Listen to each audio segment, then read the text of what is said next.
Yeah. His talks are like so many hours long for each talk, and then but it doesn't matter who he's talking to because like he's very good at conversation. He's Yes. very good at keeping conversations going, segueing into a next topic. Like he's very good at this. This is something he does professionally. So Yes. like I find like him, it doesn't matter who comes on his show. It's good talks every time because he's just so good at doing it. You got that too in you though, bro. FYI. I appreciate that, man. Seriously, Like, yo, dog. Gotta keep it that's the real, second dog. person that's told You me know that. I'm not trying to kiss your ass, so No, I anything I say is appreciate that. real. No, for real, Yeah. yo. I Straight up. appreciate that. I had Straight up. someone No, else tell me that too. Someone that's part of my community has said that about me too. You just something about you, bro. Like no, you for do, me to Easy. watch you You for do. hours, something that means you're entertaining. And it's hard to do when you're on a panel by yourself. Very I hard. find it too hard personally. Like when I watch Easy and I can see that he can engage with his audience all by Right? himself for hours and hours and hours on end. I look at him and I think, wow, that's amazing because I get stuck. It's a I you, skill. mm, Sorry, I don't mean to interrupt you. See, I'm doing it again, Mel. you're good. I'm doing it again. I'm sorry. I'm just saying it's a skill, and I tried doing it and I failed. I can't do it, but easy. Something Stop. about you gotta. Let me just finish. Let me just finish because I'm not trying to kiss anyone's ass. I don't kiss people's ass. I'm just saying, something about him. Like he's just. I don't even know how you don't have like 10,000 freaking subscribers yet, bro. It's just crazy.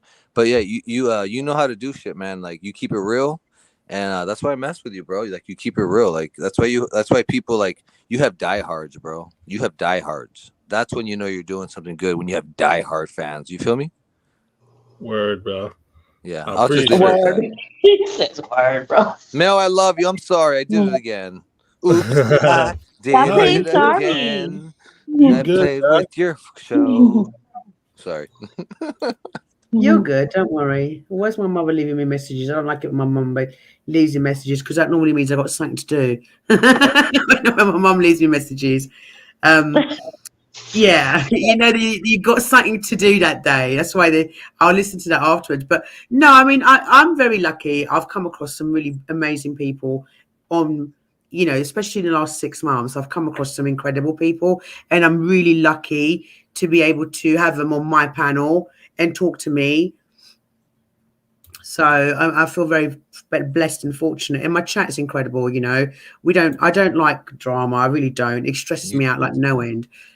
yep. Yeah, I I remember definitely you enjoy day the one. people I've met from yours and Stone's community. I definitely enjoy them. I They're fun agree. to have around too.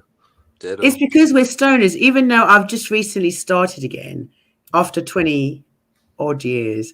I've started again. I thought, why not? Let's give it a whirl. And I'm in there. But he took the piss out of me because obviously in my country it's illegal, right? So I don't have no fancy dispensary with all these fancy products in it. And he was taking the piss out of me saying that I had, what did he call it? Dirt weed? There we. Dank. You know I'm gonna DM him. Dirtweed, yeah, Dirt dirtweed. weed.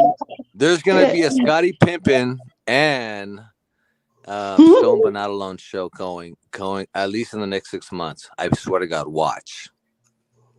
I'm You guys calling it just right have a now. good chemistry. Yeah, you guys have an awesome chemistry. Yeah. He's like my brother. He's like my little Yeah. brother. I love that guy. I just want to hug him. So He's got like a humbleness about him, but he's hilarious. The I way just want he to has, hug him. He's awesome. the way he could chime in like that and have his little punchlines, and it just goes perfect. He's He was hilarious. very good tonight. He had a lot more patience than I did when that discussion, which I wasn't really comfortable with because I understand what Easy was saying about YouTube rules, and that's Yeah. why I was very Ooh. quiet. But he held his own. He was extremely intelligent, and he made the guy look like an idiot. I mean, it was the one thing that upset me was him laughing Come see me. hysterically in the backstage, and I was like, well, why are you laughing? Because that's not funny. But Come to California, buddy. Sorry, I know. No. This is not the platform, Mel. I'm gonna shut up. yeah, Uncle Fatty, Sorry. you're here now. I swear I looked over and He's you a were friend now, alone. so now I'm like protective. Sorry. Oh no, I like, it's sweet. I was just like, I don't know. I just They thought always go, he's in Canada. Well, guess what? He has a friend in the United States now. What's up? But I'm sorry, this is not the platform. I'm sorry. I have no idea what that would. I don't know I'm idea what you're talking sorry. about. I'm gonna go away. Yeah, Good night, he reaches everybody. I across love he you. reaches across to America to Good night. Love you, Mel. Love you, Scotty. Have a good night. That's hilarious. Yeah, if Evie can put up with me, he can put up with anybody, huh? Evie? I need a I new can put chair up as with well. some crazy people, though. Come on. There's a Hmm? lot of crazy people that come in. There's a lot of people, crazy people that come in through my space sometimes, you know. Your Yeah, yeah. your verbal combat. When I was up there, I felt like, man, I'm going on a trip. The just kind of the way people were going, I was like, man, we've been about everywhere. Like just kind of where it was, taking direction. Like nothing was really focused. And in that book, and they went hard on that book, and I was like, wow. But it totally turned like a whole nother direction and detoured. I was like, wow, it was Well, Yeah, interesting. This verbal Friday, combat can get wild. That's for sure.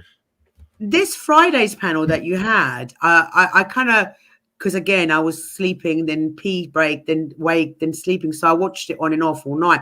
But I really liked your panelists. Like when I first started watching it, like when you first started, there were some really intelligent dudes up on your panel on Friday. Yeah, yeah, Mm. definitely.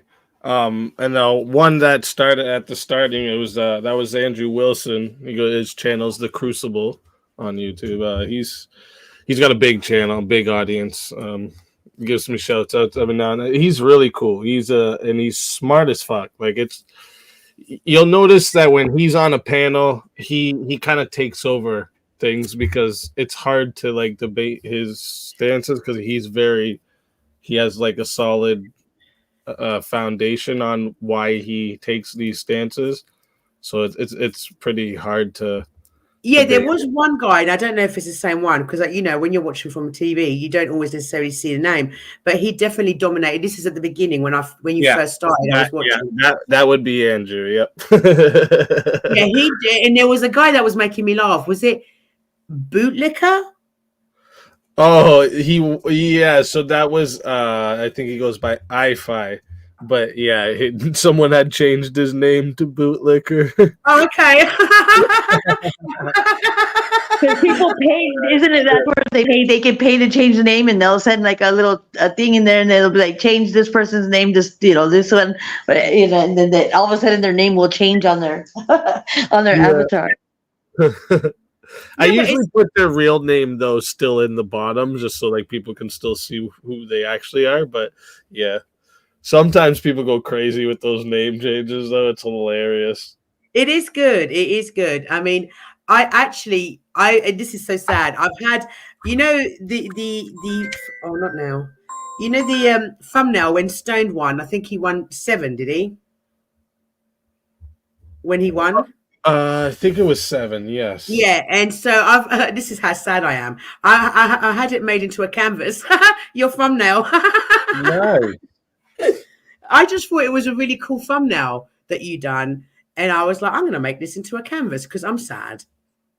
That's what's up. No, that's awesome. That's I do that with the winners because like what that is actually. So like because I stick to the Mortal Kombat theme, right? So like what that is like almost the exact same thing as when you win the first Mortal Kombat game.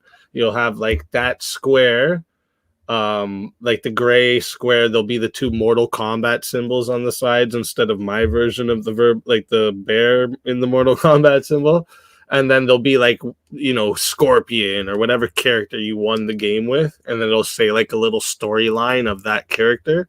So like I took that like concept and that's how I like make the winner picture for everyone, right?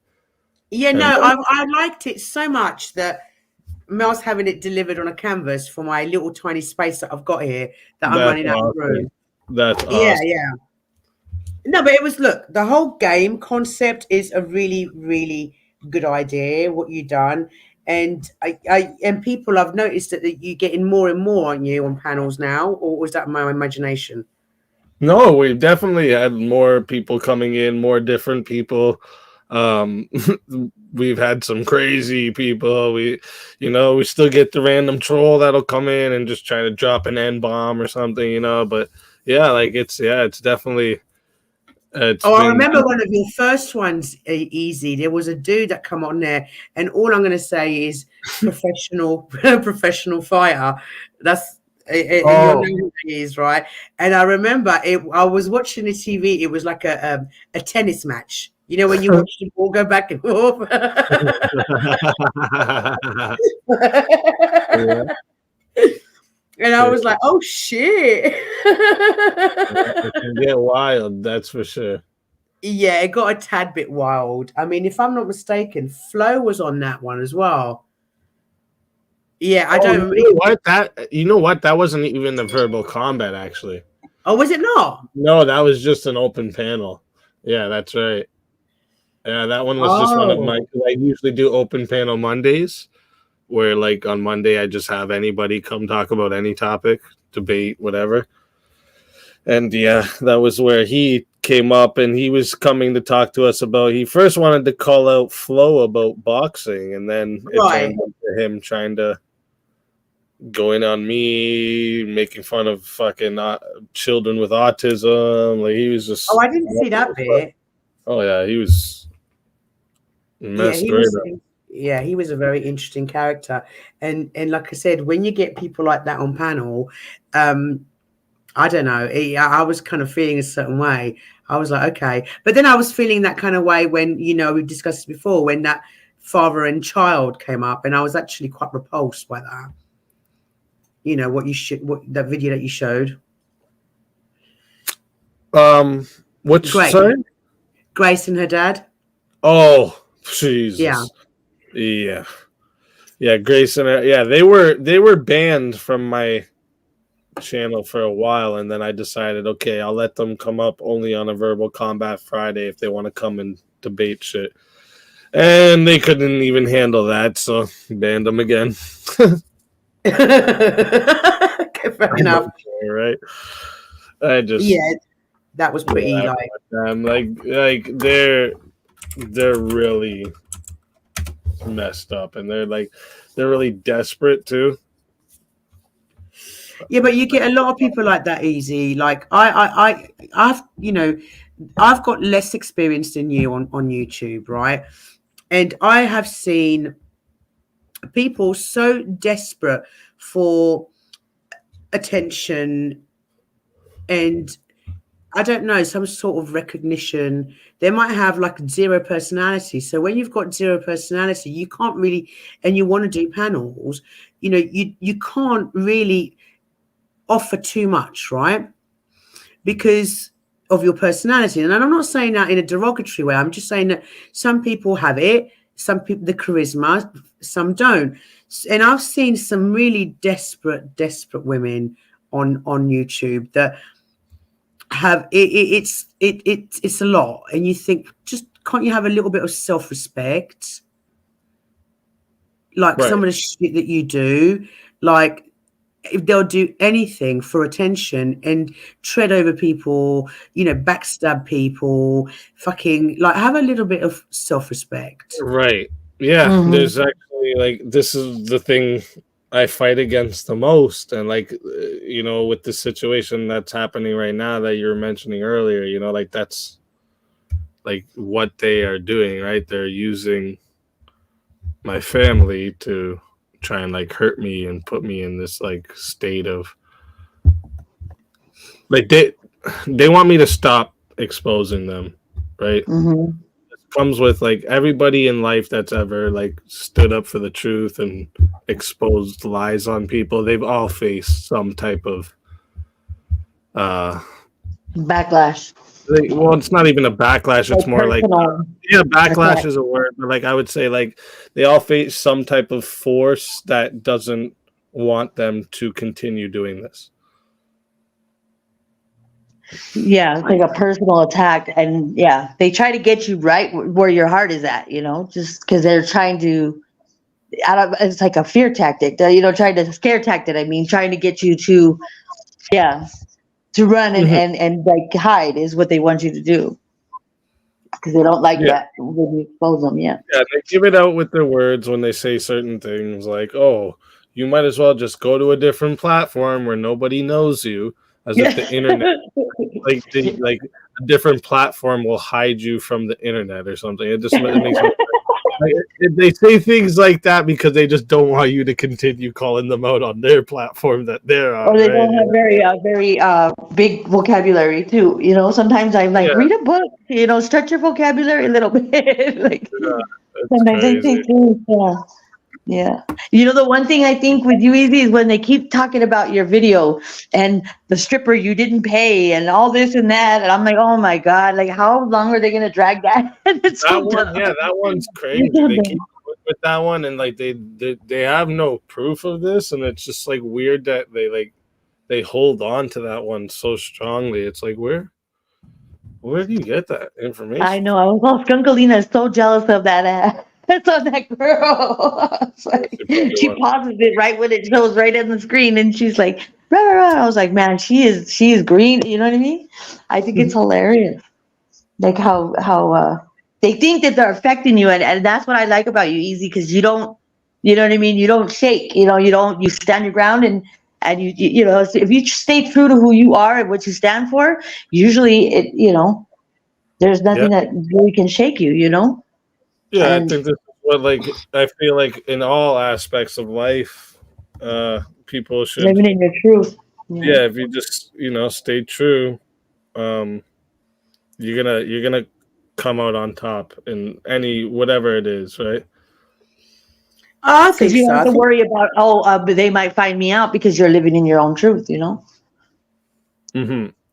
And yeah, like what Creative Witch is saying in the chat there, like people when they know they can't do the stupid shit to bug you and put you down and get you off your course, they feel like they think they have no choice but to go low because they want to trigger you and put you in this spiral. When that stuff all first happened to me, Mel, I scheduled a stream, and when my stream was publicly known that it was scheduled, it wasn't like long after that those people that were doing that had announced, "Oh my gosh, he's streaming? I thought he'd be taking the night off." I'm like, well, you guys just give away what you're trying to do when you say stupid shit like that, right? Like, of course. Yeah. Yeah, like of course I'm streaming. What did you guys think? You guys were gonna stop my whole career or something? That's what they want, right? They just want to stop me from like having the support I have, having the streams. And they don't realize the thought in their head comes out of their mouth, and it's like, oh, you just told on yourself, dude. Like, you just told your agenda, and so it's not gonna work. Yeah. No, it's shit. It's shit. I mean, I've not had it as bad as Easy. You know, Easy's like people could see pictures of your little boy, right, and your baby mama. Is that what happened? Because I remember you saying it was in a community post, Easy. Oh, they've done so much. Yeah. Well, they've got to the point. Like, again, I don't want to. I'm not gonna. No. We weren't going into any shit on my baby mom or nothing, but like she's the one that came with a lot of lies. They've come from all angles for Easy, at every single angle you could possibly imagine. That every nook and cranny they've tried to come at Easy, and that's why I tell you, you come at strong, you know. Yeah, it's. Yeah, no, I've had a creator use my child against me to try and trigger me into going up on that panel. I thought, fuck you, bitch. I'm not going to come anywhere near your fucking panel or watch. I'm not going to give you the click, not going to give you the view, and I'm definitely not going to come to you for the confrontation that you so. Yeah, that's what they've been doing too. That's what they've been doing too. Exactly what you just said. They want you to react to it too, like play it on your stream. Because like I have gotten a couple different clips from a couple different people of this idiot saying, "Oh, when you watch this back, Easy, because I know you're gonna stream it on your stream. When you watch this back, da da da da da," and I'm just thinking in my head, like, I'm not streaming this on my stream. You're a fucking idiot. You guys can stay here in your little bubble and stream to the same people over and over again and say the same thing over and over again, and I'm just gonna move on and I'm gonna deal with that stuff in real life. It's not for YouTube. the stuff that's happening with my kid and my kid's mom, that's not for YouTube.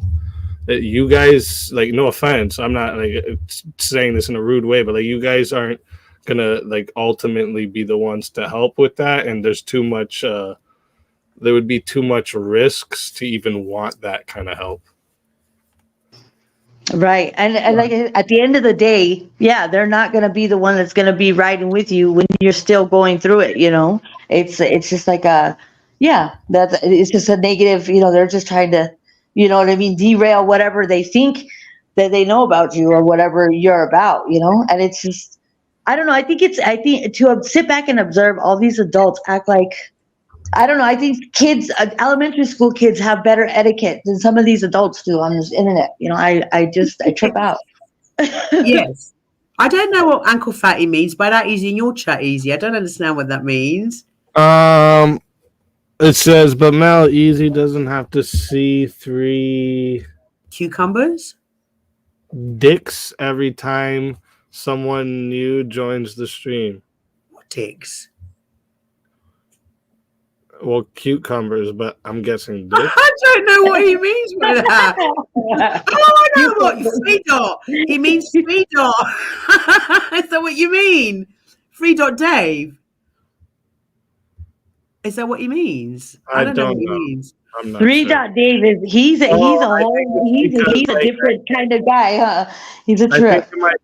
I think it might be because the one stream you said it happened to you 3 times. Oh yes! Oh my God! Yes, I had it in backstage. I saw 3 penises all in one night, and I was like, man. Yeah, he said it right there. P bombers. There you go. That's what he meant. Oh, you don't get penises in your backstage, Easy? Oh, I've had it before. Yeah, people have tried. They know I'm not stupid though, and like they don't like they. I used to only stream on OBS as well, so like I would use StreamYard but stream on OBS. So like they would try to porn bomb me, and I would just let them because they're covered on the main stream, but I can see them on StreamYard. So like they're doing all this weird shit, and I'm like, nobody can see what you're doing. You understand that, right? And then they would just leave because they know. I had in Paul Stone, he saw it as well, and you could tell that it actually it triggered him because it's not nice for a man to see that. But one guy was literally trying to kill it.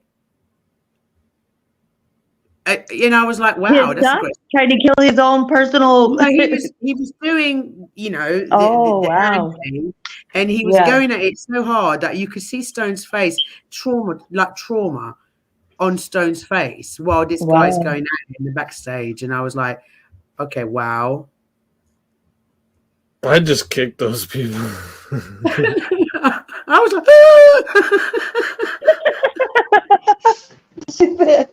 your facial expressions now are just, they're so classic. I was just like, what the fuck is it? Well, at first I didn't realize what he was doing. I thought it was like a third testicle. And then I realized what was happening. So it took me a minute just to kind of like, oh, okay, I see what's happening now. But I guess some people get off on that, it is what it is. And I would laugh and point. I did laugh and point, Creative Witch.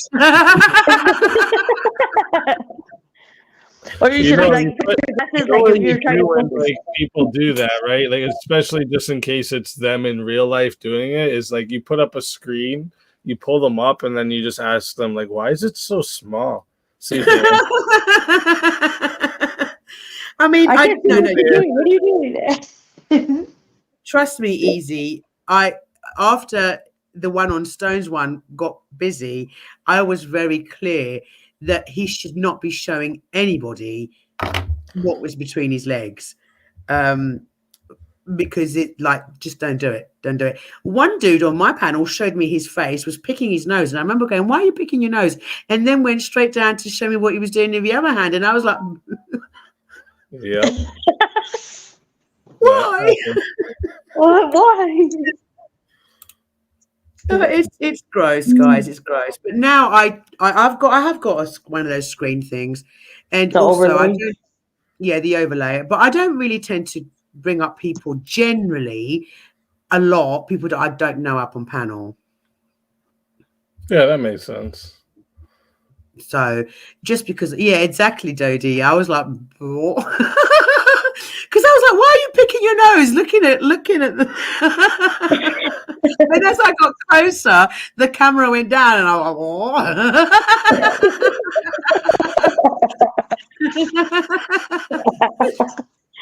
I was like, yeah, you don't need to share that with me. Thank you. Bye.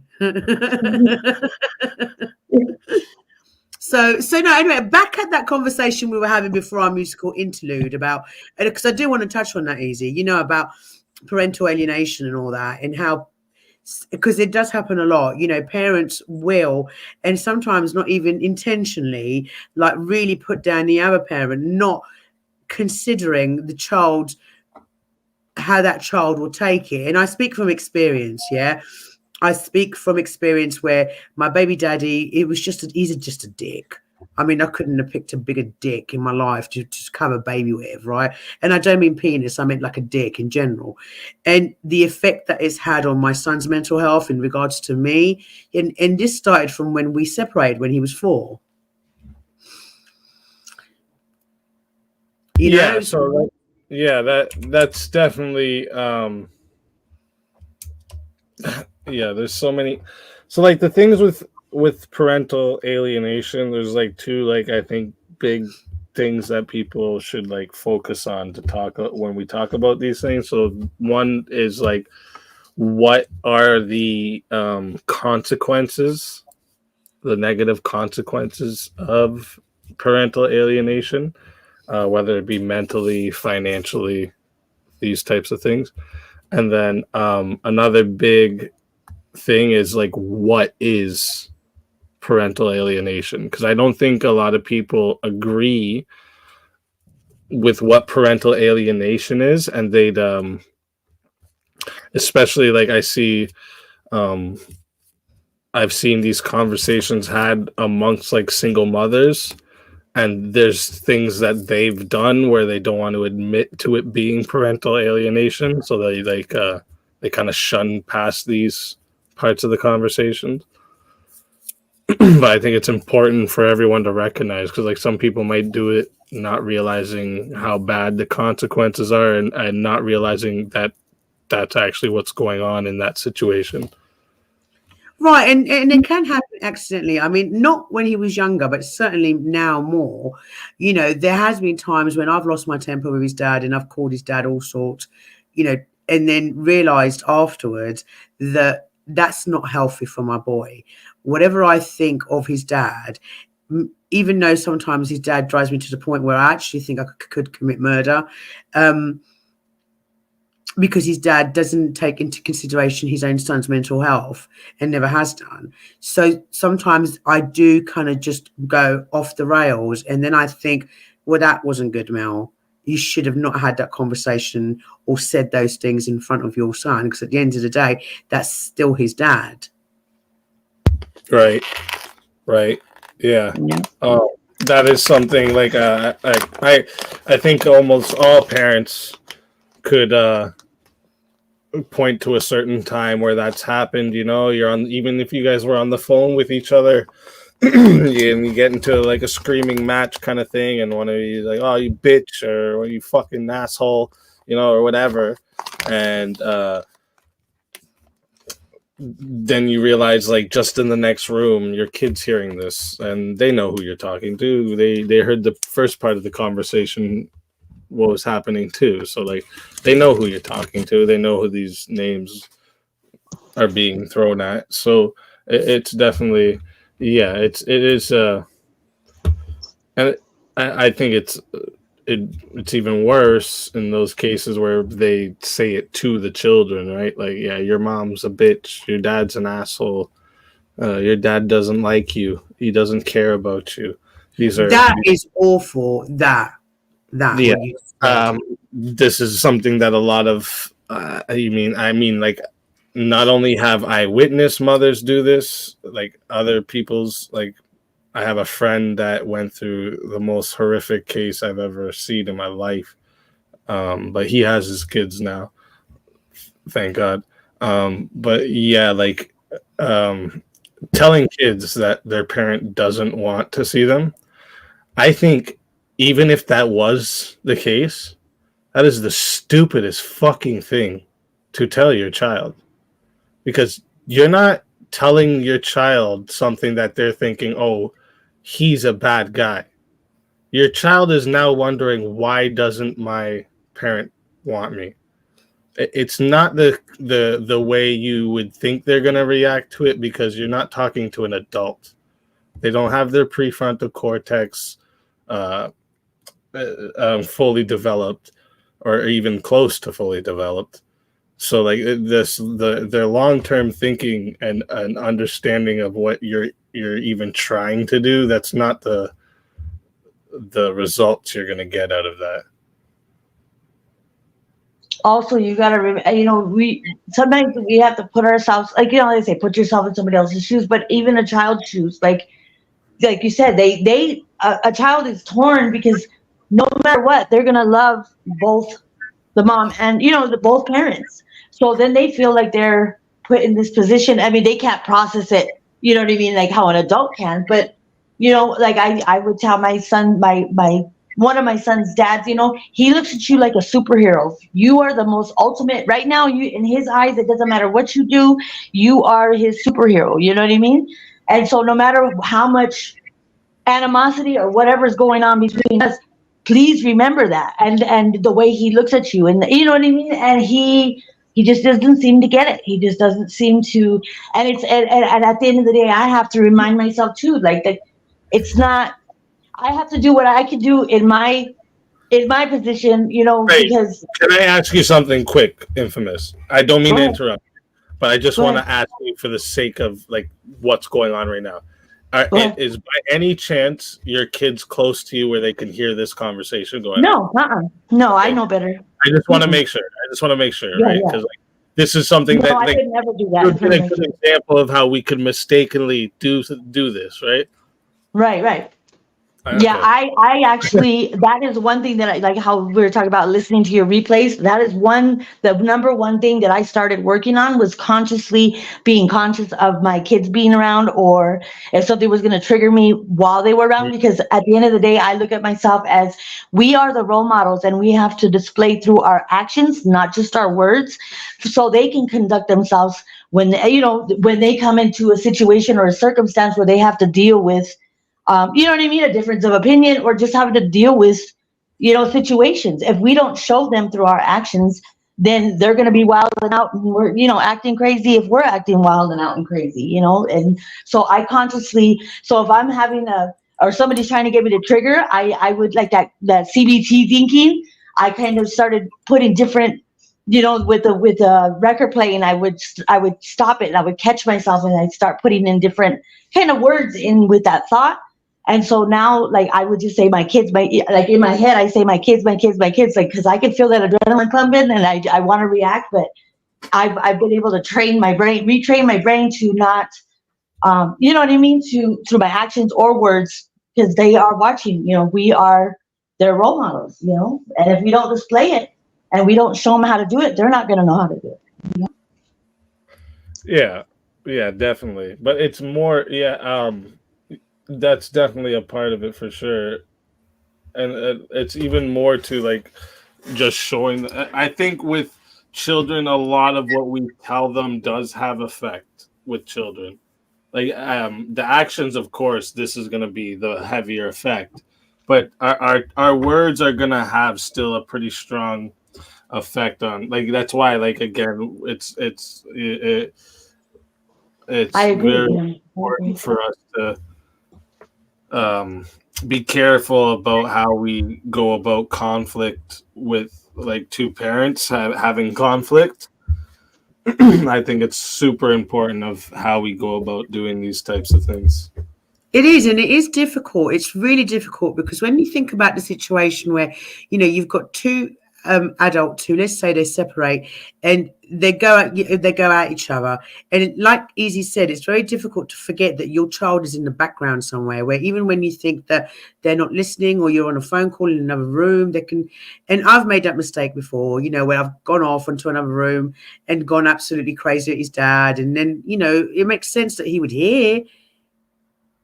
He would have heard. Sponges. They soak it up. Yeah, they soak it up like sponges. Right. So, I mean, one thing that I have done that I'm proud of, that irrespective of the fact that his dad's a piece of shit and never contributed a penny to his upbringing, I've never denied him access to his son, never. Just because my dad was always of the saying he has to have a dad. It doesn't matter whether he's a shit dad.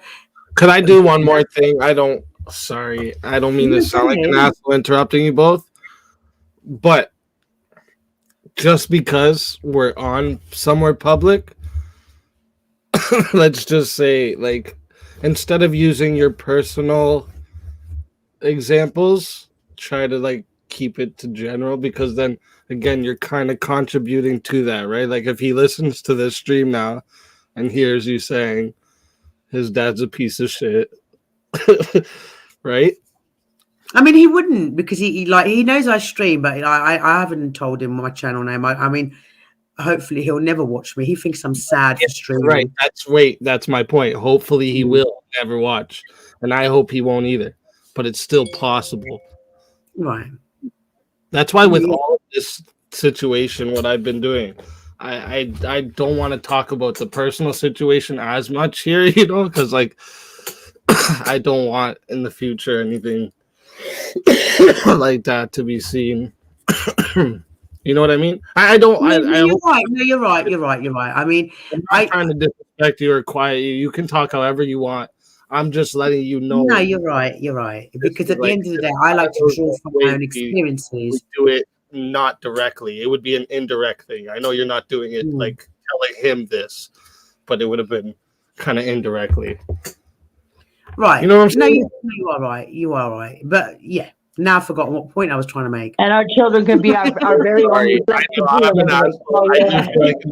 For interrupting, but again, I just don't want like that, and you know, it's ammo for people to use against you too, and like, I don't like this. I feel like something we've lost so much is the even parents that aren't together, like even co-parenting has become so like, what the fuck? Like, I don't know why we don't come to the understanding a lot of the time. And it's again, I'm not blaming any just like women or men here. It's both parties in the situation. Can I just address something very quickly, Easy?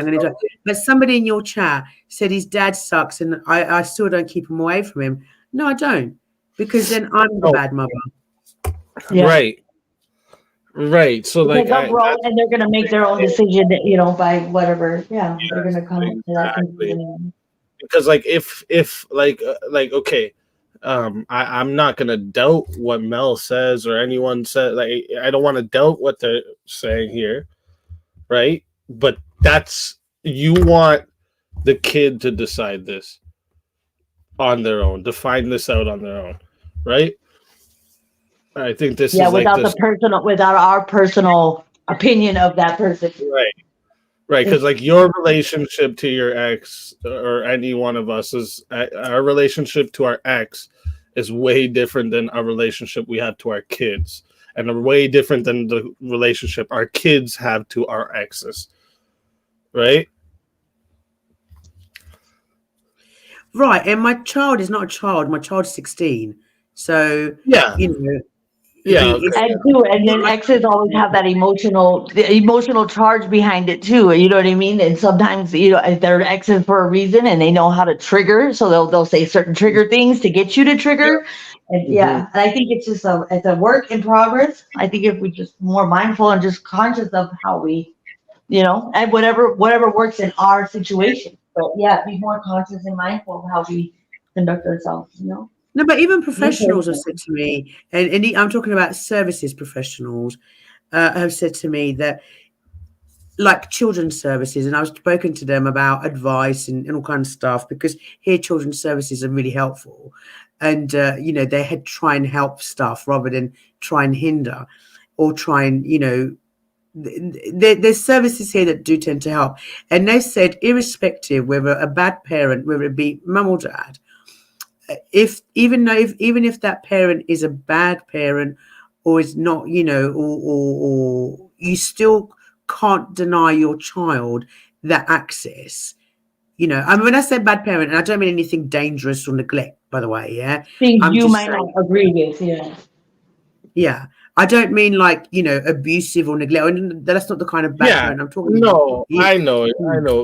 Yeah, exactly. And no, that's right. That's you're 100% correct. Like there's a reason they advise this, and again, it's because like the consequences of parental alienation. First off, is like it increases the vulnerability to the mental health disorders such as depression, like clinical depression, anxiety, eating disorders, feeding disorders, PTSD, a bunch of different other psychosomatic disorders. Like if the difficulties to reunite alienated children with the targeted parent um, become increasingly more and more difficult, the more severe it's done, and the The longer longer time. and the older they get, yeah. Yeah. So like, and the one thing that happens a lot, like I've what I'm hearing from things I've read up and listened to is that um the kids will grow up to a point where they want to reach out to the parent, that the targeted parent, because like they finally just like, you know, they grow out of this thing of believing everything the mom said and they want to know for themselves. But then it gets to the point where the parent doesn't care no more about having that relationship because it's been to the point where they're alienated so much they've lost this it becomes more difficult to reunite Or with. their job is done. You know, their job of the manipulation is done. Once the child becomes a certain age, they're just like, oh, you know what I mean? Like whatever their intentions might have been, you know, whatever, because we're not them, but whatever the agenda might have been, as they get older, it's not a concern of theirs anymore because they feel like they've accomplished maybe possibly, you know, what their agenda was. Yep. And, Autumn, and, what? and like the other parent, it becomes very difficult to form that bond again. The older they are, because they become more of their own unique person and their own personality, their own thoughts, their own, you know, and things like that. So It's not even their own though. It's not when it I'm comes to their currently thoughts. experiencing that right now. So I know. I know, but like when they grow up, their thoughts about you isn't their own. It's the ones that's been manipulated onto them. Right, that's what It's I'm saying. But with the strange parent, it becomes difficult to form that bond again because it's like you have been gone away so long, you don't know who they are. It's hard. No, you're good. I know it's hard, darling. You know, and it's hard for parents, even harder for children, because you know it is. It's really hard. Like I said, I've seen the effects on my own son's mental health, and as parents, whichever one we are, the estranged or for whatever reasons, you know, I'm not saying anything's right or wrong, you know, it's difficult all round. But like Easy said, the most important thing in all of that is to remember your own kids' mental health and that you do not deny them any access to either parent, you know, unless that parent is a danger to that child. right. That would Exactly. make sense. Of course. Of course. This is like, yes, I hope everyone understands. I would never say like, yeah, you have a baby dad that beat the shit out of you and you're not letting him see the kid. Wait. You know, I would never say that. But like look at like so like Autumn Autumn in the chat there says my 16-year-old son's father owes 24,000 in child support and wasn't around much. Back in August, my son asked if he could live with his dad and see what it's like, and I said okay because it's about the kids. Period. Right. And I think that was the most responsible thing Autumn could have done as a mother. I think that was actually statistics prove actually that was the most responsible thing that Autumn could have done as a mother. Yeah, and I I don't just want want you to to say think very because I got quickly. choked up that I'm emotional to where I can't, you know, like No, discuss. it's It's just No, understandable. you're it's okay. It's the love okay. I have for my kids. No, It's I totally understandable. understand. I totally understand. I just want to quickly say to Easy's chat, like Shorty here, I can't say hello to any of you because you can't, even if it doesn't matter where I type it, it goes in my chat and not in so I'm not ignoring people that are saying hello to me from Easy's. I just can't reply back. That's all. I just wanted to clear that up. No, Like, yeah, why is he ignoring yeah. me? You know? Yeah, I have your chat whenever I want to type in your chat. I just have a tab of literally just your chat opened over here, so I can put a chat over in your side there too. Yeah, I can't do that. So I'm not ignoring you people that are saying hello. I'm just not. Your voice is better than text mail. There you go. Yeah, they want to hear you say hi. They don't care Oh, about. okay. So yeah, They no, like, I just want to they say like to how you them. said hi instead. See? Yeah. But Infamous, don't worry about getting upset. I've been through it. I understand the complexities and the heartache. This is a very Yeah. touchy And subject, I and just don't want to be misread as like if you hear me get choked up, it's not that. It's more of the passion and the love that I have for my kids. That you know what I mean? That's where that's coming from. Just of how much course, you know what I mean? I adore my kids. That gives me that drive to want to do better, be better, you know what I mean? And of show course. better. You know, Yeah. it's not necessarily from like, well, I can't handle it or I'm like completely No, traumatized or no, anything like that. So nobody thought I that. just wanted to clarify that because No, sometimes I no. cry when I get angry too, I get frustrated because I can't, because I am a role model sometimes and so people try to get you to trigger and you can't punch them in the face sometimes, you know what I mean? And I'll cry out of frustration because I know that I'm still trying to, you know, and sometimes people misread emotions, you know what I mean? And I want to clarify my own personal emotions that it's not necessarily it hurts, yeah, but I think that discussing it and actually, you know, talking about the situation, it helps process, and it's like having a sounding board because then you can have that sounding board, you know, kind of bounce back, and you know, it's always good for other people to bounce back kind of what they might be hearing because sometimes we have our own answers and we don't even realize we're answering, you know. Yeah, no, don't worry. Nobody was thinking anything like that. No, I just yeah, these are super important topics, and I I the thing like the different examples of parental alienation is like one again. I think that's one of the most important things to talk about because like people don't. I don't think people understand everything that is involved in it. Right, So like exactly. okay, so you know when this is gonna be something simple that people aren't gonna understand. So you know when a kid rejects a parent, right? Rejects one of the parents.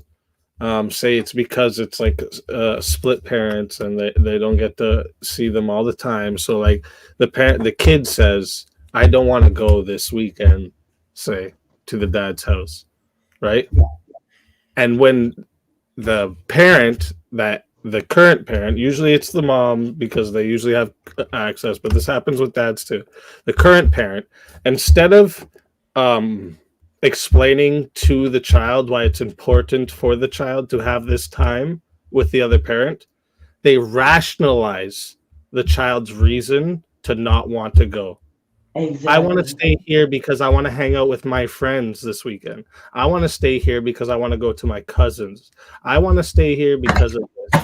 Instead of explaining, you can go to your friends this week, next week. You can go to your cousins next week.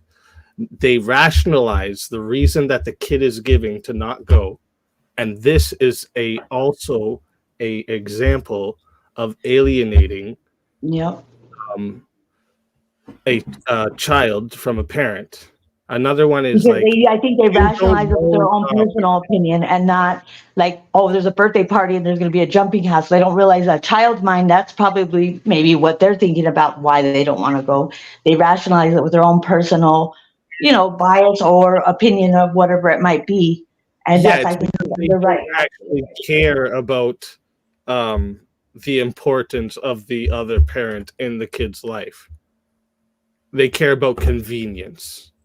This is what a lot of co-parenting becomes, a battle of each other. Right. And this is a bad thing. This is very bad. Yeah, Like- and the manipulation too sometimes from not all, but some people with their intentions, because that like, you know, like if like, say for example your child is having, you know, like they don't know how to express different emotions like frustration, confusion, you know, being shy, and they just go from one range to, you know, from like, you know, being mad or being angry, you know, and they don't know that in between there's a lot of other different emotions that come with it, and when you work that hard to try to get them to understand that, and then like you said, the co-parenting, and then it seems like they intentionally will unravel everything when it, you know, when they get their parenting time, and then it's like you got to work just, you know, 3 times as hard, you know, when they come home. But you know, at the end of the day, like just like what you're saying, you know, I'll do it over and over again, no matter how much, You're getting you know, excited. like I don't talk about the other parent, and I won't wait. I can tell you're getting excited. And also, guys, but we have to do bear in mind I that love you, infamous. You're awesome.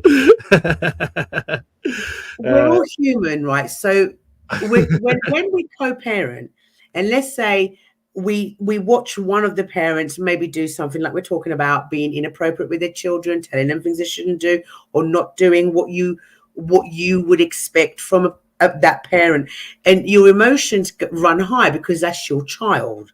So I think it's important to be able to put your own emotions aside, which I've learned to do, you know, with time. But when you're when it's to do with your baby, of course, sometimes you can run your mouth off because that other parent hasn't done what your expectation of a good parent is. Does that make sense?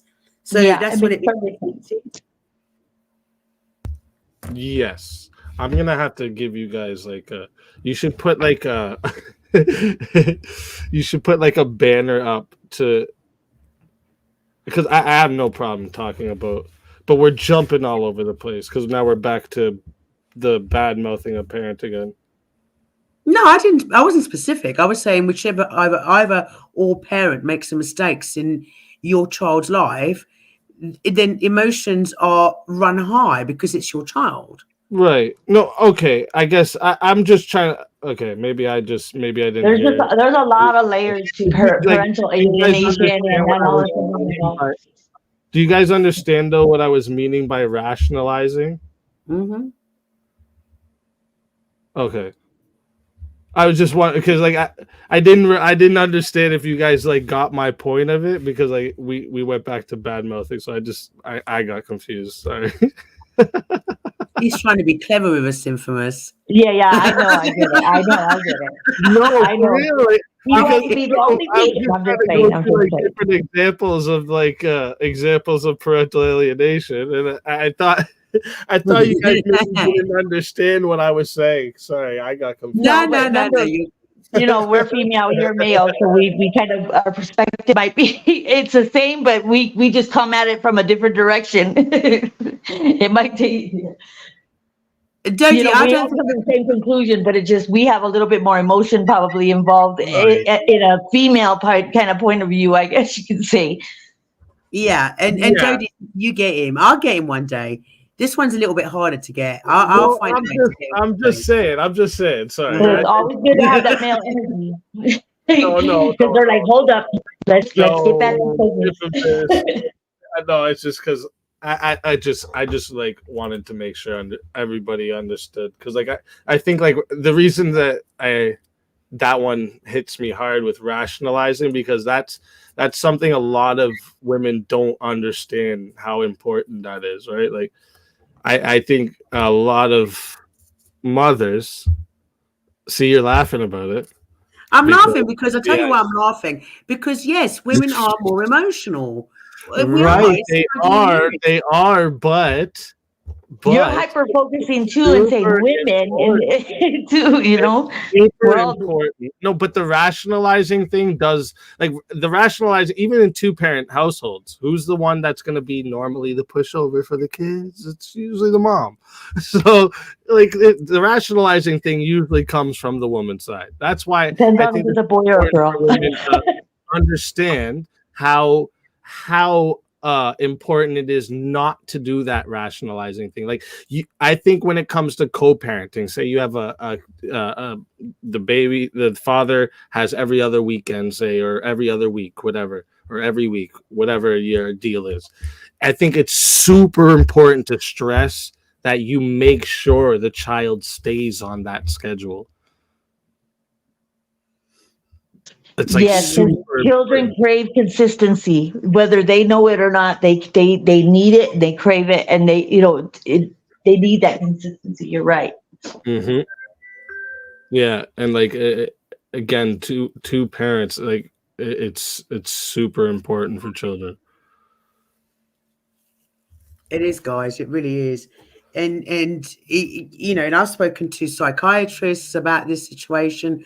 It's really important that your child has, because the mother and father, they bring different um things to your child upbringing. So it's really important that a child has the influence of both the mum and dad for a healthy child. And I'm not saying that not that I'm saying that kids don't grow up healthy if they don't have one of their parents. No, it's just better, in my opinion, to have both.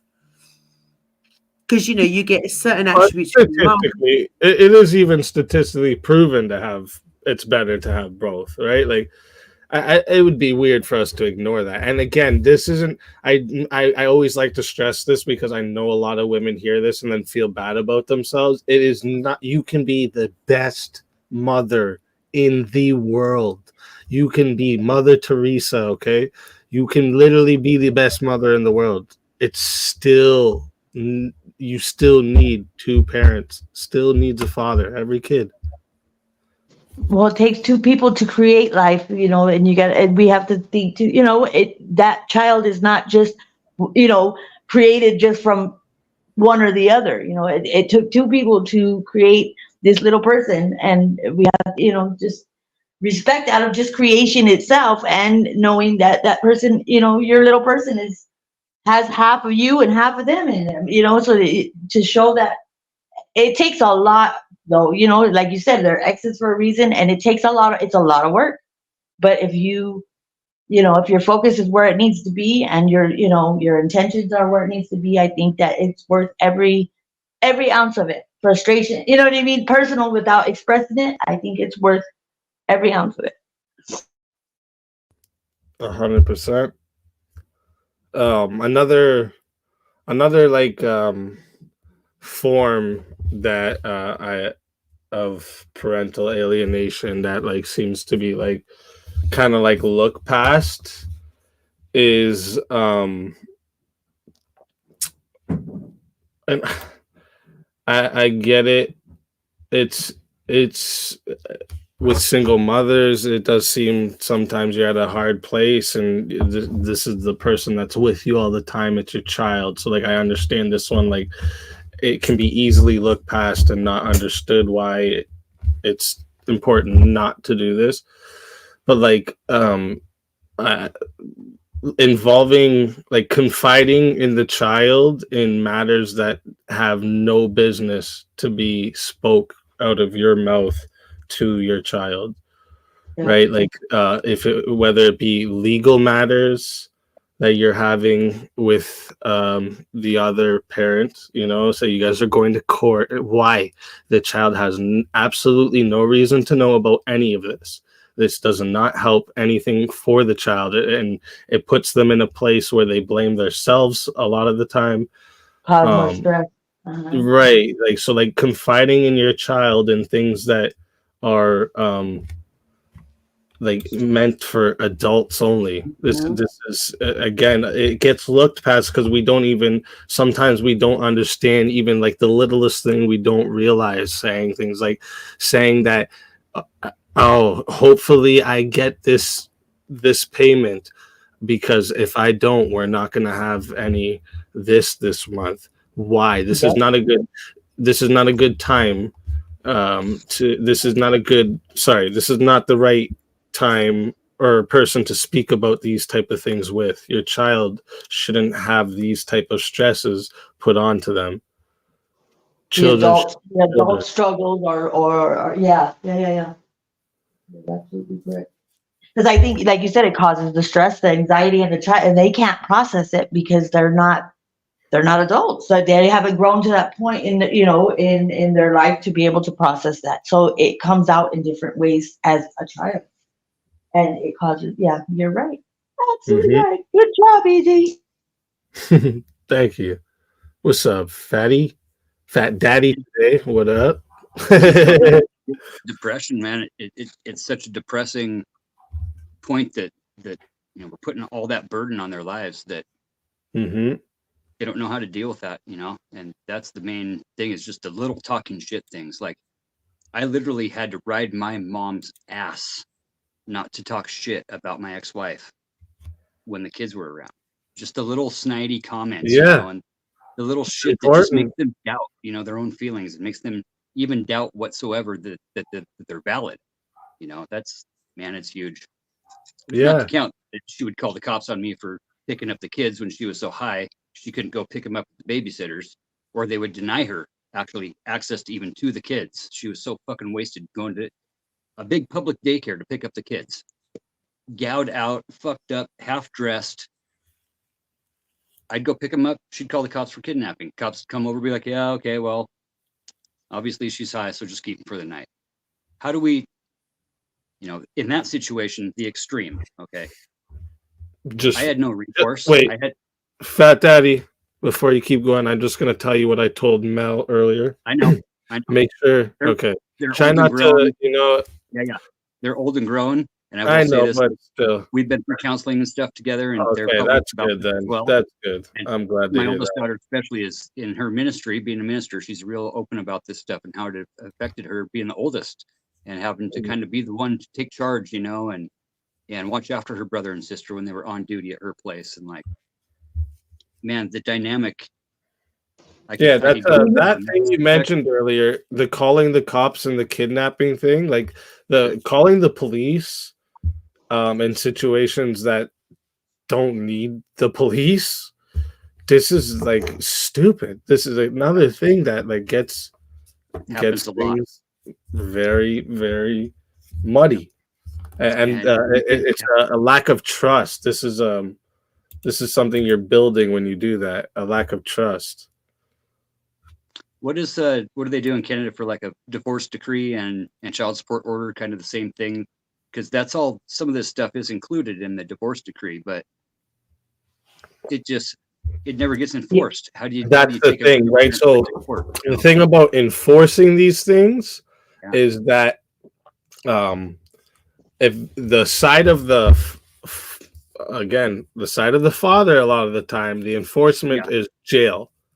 Right. The side of the mother is not. Yeah. And can I chime in just really quick on that topic before I lose it? With my ADHD brain.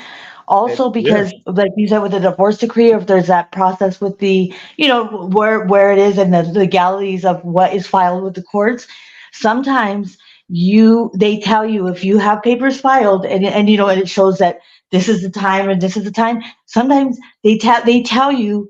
You have to, if they're not willing to, exchange, have the exchange when it's supposed to, that you have to call for a police escort to like kind of oversee the exchange. And I'm thinking how that's traumatic too, so it's like there's a lot to it, but I just wanted to chime in on that before I lost that thought.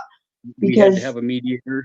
Having to call the police and say, hi, I'm over here, because you have the, the papers showing that it's your time, and having to do that. Sometimes you have to, you're having to do it every single time because they're, they don't want to, and it's like how for your child to have to see that every single time when you come pick them up, and having to get a police escort to be able to oversee to make sure that they are abiding by whatever, is filed with the courts.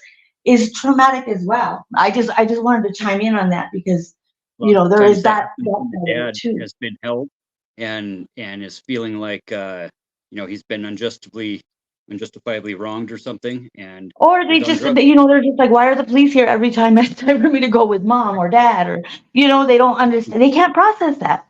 And how do you, it's just, yeah, there's just a lot to parental alienation or the attempt to try to do that on either side. Yeah.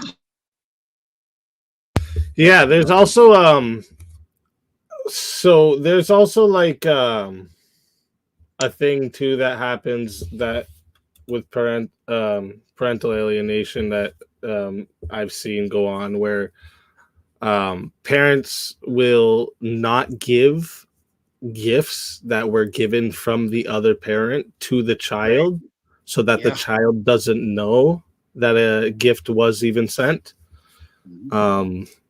And this is this again, it puts this thought into the child's head that they're not cared about. Yeah. And even and the it other starts side of to that manifest that. Yeah, it starts to manifest that. Like cell phones have been a huge contention in divorces of whether or not the kid should have a phone, period. You both agree that they shouldn't. And then like the dad is the off-duty parent, gets them on the weekends, goes out and buys them a cell phone so they can keep track and contact with each other because mom won't let the kids use the cell phone to call dad. So and that's part of that co-parenting thing too, I think is very important because when one is doing, and you guys can't meet in the middle to say, okay, this is where we should, you know what I mean? Where we, like you said with the cell phones, like then that they learn how to kind of manipulate kids as a child, where the situation, like say they want, as a child's mind, if they want something a certain way, they start to learn certain tactics, not even realizing it because they see that through the action, well, I'm going to get you a phone anyway, even though if your mom says no, and you're just going to leave it here when you go back with mom or vice versa, and that shows, I just think, do you understand what I'm trying to say, Easy? Yeah. I'm going to stop that thought right there before I get. I mean, I'm not saying I was dating this gal a few years ago, and her ex had gotten her son a motorized scooter, like little tiny razor scooters, but motorized, right? Little tiny wheels, pretty dangerous for like, 6 or 8 year old kid, and stashed it. 2 years later, he found it in the garage and got super pissed off, like, because dad had gotten that for him, right? And she didn't allow him to have it. And then he found it later, just stashed back in the back of the garage and had never known about it. Didn't even want to ever use the thing. Threw a huge fit.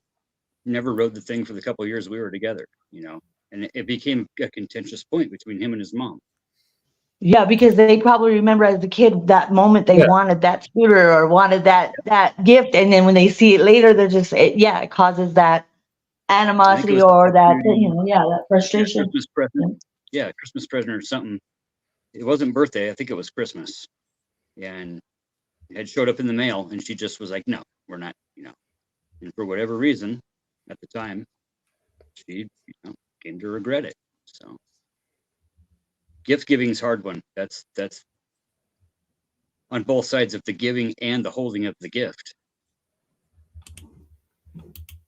It's trying to buy loyalty type of thing, but at the same time you're also talking shit about the other parent while you're giving them something that the other parent won't let them have, and creating this tactical little bond, and the kids, at least from now they're in their mid to late 20s, and we've all gone over this, they felt more like it was a pressure tactic than a bonding experience, right? That they knew it was a way to force them against the other or to get them right. And then as an adult, they processing it differently too than versus a child when they find certain information or things out that might have transpired when they were young, and they're just like, wait a minute, hold up, and then it's just a never ending cycle. And I'm glad we're having this conversation because I think that things like this should be more normalized, instead of like a taboo or like don't talk about, or like it's only one sided. I like the back and forth of being able to talk about universally about how it affects child as an adult, as a child, how it affects everything. Yeah, like I said, the two most important things to talk about when it comes to parental alienation is the consequences of it and what examples there are, right? Like there's so many different examples that people like we've named quite a few already tonight here that like or today this morning that like people don't realize that they're even doing them sometimes, or like they don't like see the importance of not doing them, you know. You know what you are, Easy? You're I like think that almost a real life outline. sorry, I think that rationalizing one that I touched on earlier, that's one like I think a lot of people don't realize how important that is. And happens Because like it supernaturally. just seems like you're hearing your kid say, "I don't want to go. I want to stay here this weekend." And like obviously, like your first instinct was, "Well, that's what the kid wanted." But like, yeah, the kid wants fucking cotton candy all day too. Should we give that to the kid? No.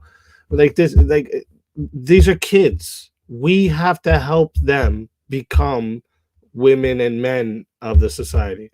They're children, right? Yeah. I mean, If, really, if we again, if we just the let only them time to talk do about the other everything they wanted, they would never go to school. They would eat cotton They never candy. take a bath. It would. They wouldn't live very long, unfortunately. Like you know, like that. If we just let kids That's do our bad. it, it's just yeah. I think we need to be more like I guess the mean way to I say it. understand what you're saying, Easy. Shock But way like to you say said, it. we left it up to the kids Stop and we giving didn't a take fuck all that the time responsibility. about what Yeah. kids want. Okay, worry about what kids need. Who gives a fuck what they want? That's Right? what. Because they never take a bath, they wouldn't brush their teeth, they That's would never brush their hair. that's the harsh way to They'd say be it. dirty. Yeah. That's straight up. I mean, it got broken down to me like if the only time that you should ever talk about the other parent when you're on duty is when the kids ask about something, and to try to be as open and honest yet compassionate and not manipulative towards their Age Yeah, appropriate even too. something as little as this, something as little as this. The kids with the kids with the mom, okay, and they see something on TV and they go, "Oh, well, Daddy does that," and the mom goes, right, "Ugh, right, yeah, your dad does that." right. So that, like, it's not directly being alienating, but it's indirectly alienating. Like the kid would have been excited in the moment, and then you shut that kid's feelings all down in a second. They're trying to share. Yeah, they're You trying to share with just you. snatch their hero from them because of your own selfish wants and needs. Daddy says when we're 18, we're going to go skydiving. You're never going skydiving. Yeah, But shit like it's that. their Like, way of trying to share their experience with you, like trying to share, like, hey, like this is, this happens over here too, like right, kind of trying to share. Yeah, they're right. No, you're You're right. exactly right. Again, this isn't putting your kids before you, even if you're not directly doing it. You're indirectly putting yourself first I mean, there. the kids knew their mom was in and out of jail. She spent 4 out of 8 Christmases in jail. And Yeah, you didn't have to sit around going, "Yeah, your mom's a fucking right, jailbird." Like, I'm sure you right. didn't sit around fucking doing that to your kids, right? But my Like, mom would. My mom would say shit when we were together for yeah, dinners but and you're whatever. against it, right? So, like, And like that's I was just like, I mean, a couple times I like seriously good made my part. mom cry. Like, you need to shut the fuck up. Like in her face, That's like That's that shut too. super With important. other family members sometimes chime in and say things too, and you have to be able to. I think us too have to be able to navigate that side of it, because if there's other family that's around, then they're gonna have their opinions and whatever. But Oh, to be able to have that conversation, and say, hey, can we respect, and be able to have that conversation with a certain family member if they happen to have that tendency to say certain things or side comments, or no, things like even that, like to be able to I tell them, think hey, so, like, yeah. oh, sorry, I didn't mean to Go ahead. interrupt you.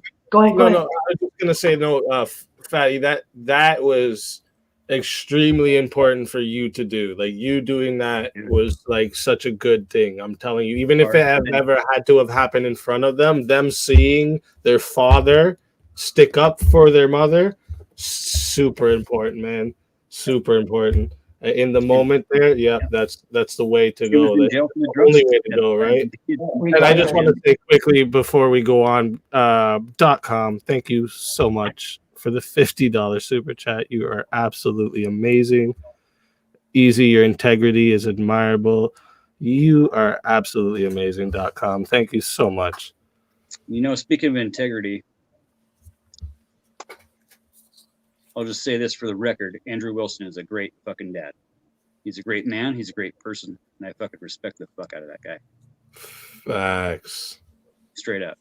That I was pretend so like I don't fucking bad. like him, but he knows I fucking respect the fuck out of him. And, you know, there's certain shit that happens in life that we have no fucking control about. And it's how we act in the moment, and it's how we don't act, you know, off of our triggered feelings that we compartmentalize, we accept how we're feeling, and then rationally act and not just be in a state of constant reaction, especially in divorces. I spent 2 years in a constant state of fear of not knowing how my kids were going to stay alive with a junkie. And, you know, it took to where I could finally get custody. And then even after that, every time they were on, you know, with her on duty, it was always something that I had to forgive, but I could never forget.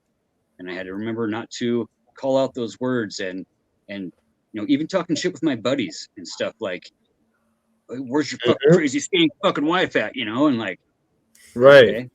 You know, and later in life, now, you know, see, she grew up in a totally different type of situation with, you know, with not knowing her dad, with not ever really seen her dad, with a mom that had 3 kids with 3 dads, and a totally different dynamic than what I was raised.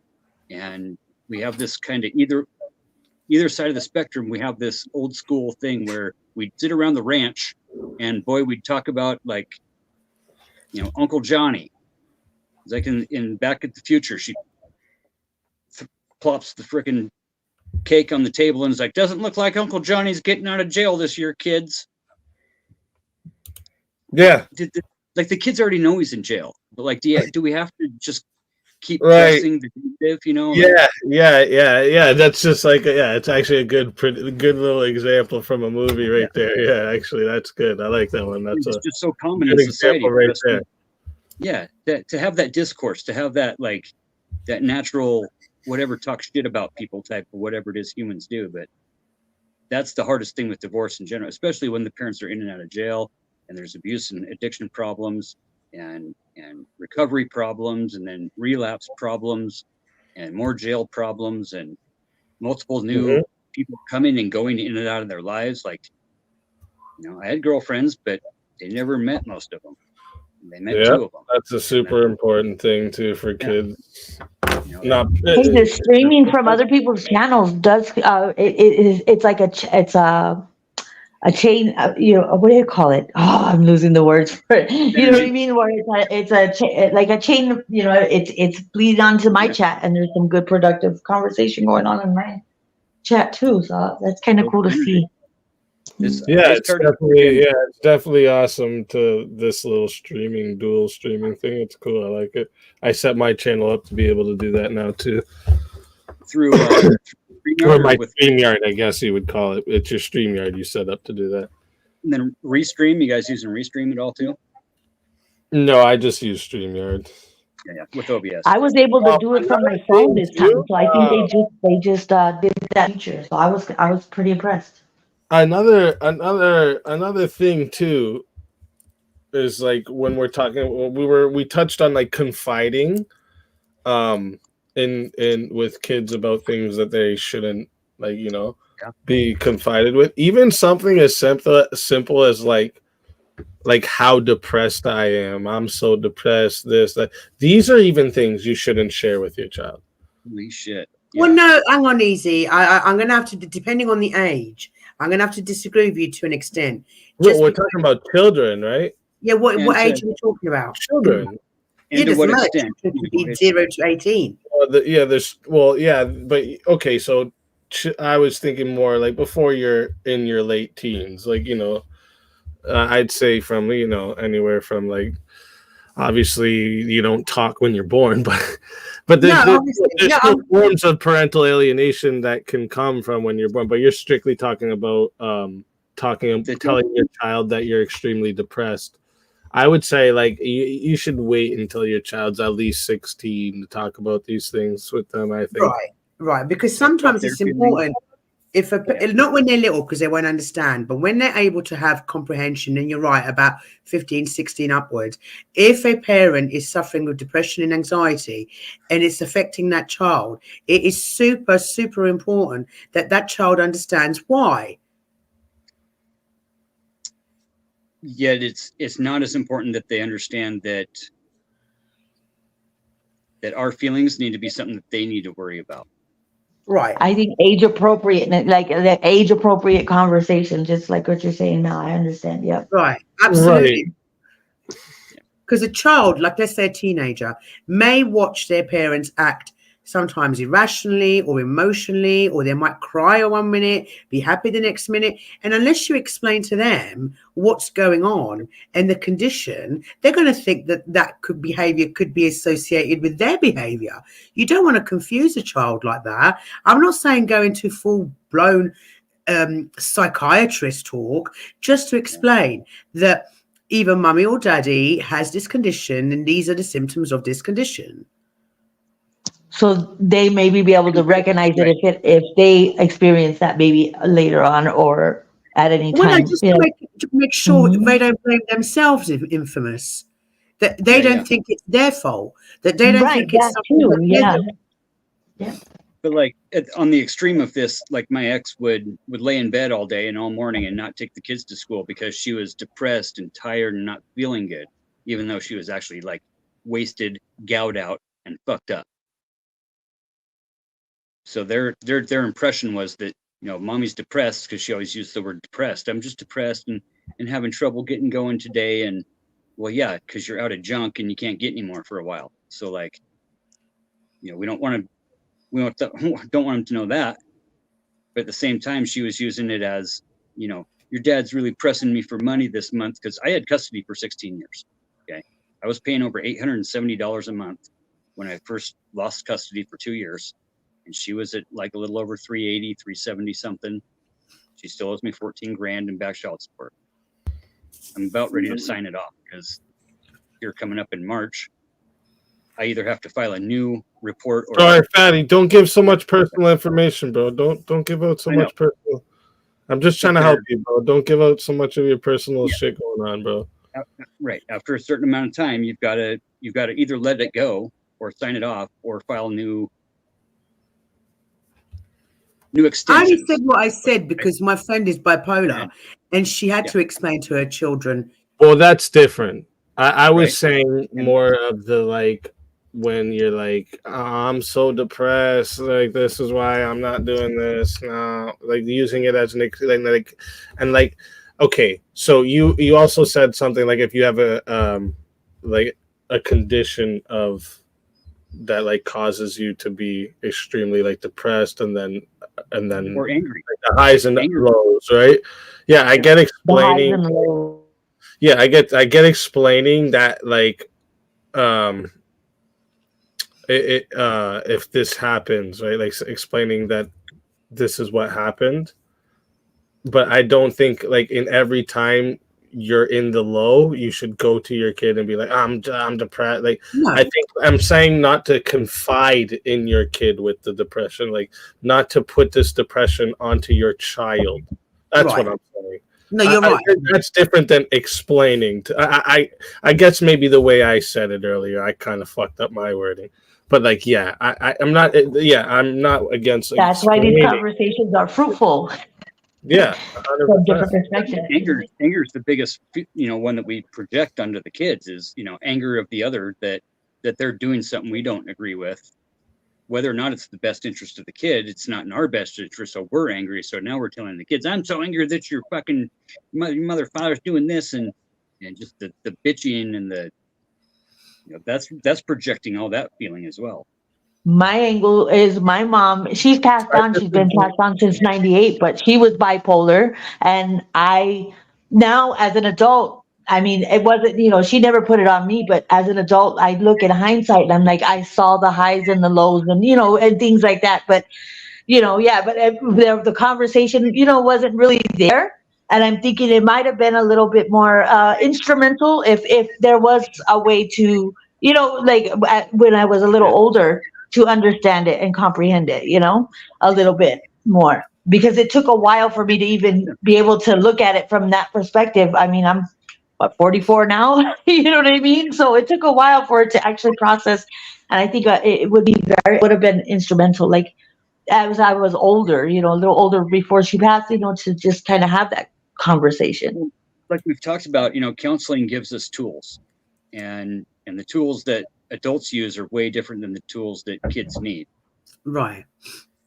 So there's a difference there of how we expect kids to kind of act and feel the way we do, even though they don't even know what those vocab words mean.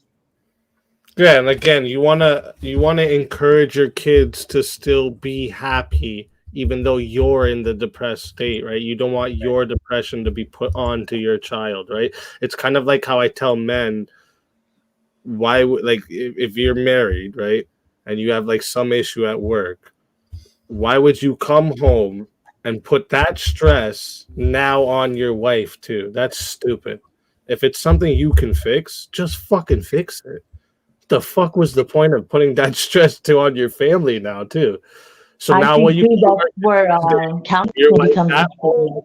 Thinking about your stress, thinking about you stressed at work, maybe putting that with the family too. I say that's crazy to do for men, right? Don't do that. It rolls over into them so easy. Like it's, if you can fix it, I feel like just fix it, right? Don't put that on your wife. I tell and this even to if you can't, just don't like say with nothing. With kids, this is extremely important when it comes to, like, say, like with the parent, just to keep on parental alienation. Like, say there's conflict between you, and we touched on that. Like, there's no reason to involve the child in the conflict, to let them know that the conflict even happened, right? Like, this doesn't help anybody, actually. Like every 2 years. And to kind of touch on, like you said, counseling and therapy, or having, that outlet or the conversation, or learning how to, in a healthy manner, be able to discuss whatever, like, that's in under an umbrella, but I think even trying to get therapy, there's such a stigma and where people assume that that's what it is, or it's no good because of kind of the way people looked at it maybe so many years back, like the older generation from you might have looked at it like, no, we could deal with it as a family, let's just not talk about it. And then if you sometimes it gets bled on, and it turns into a cycle. Yeah. And I think being able to discuss about, it's okay to have that outlet, or whatever works for your family, but instead of just burying it. Yeah.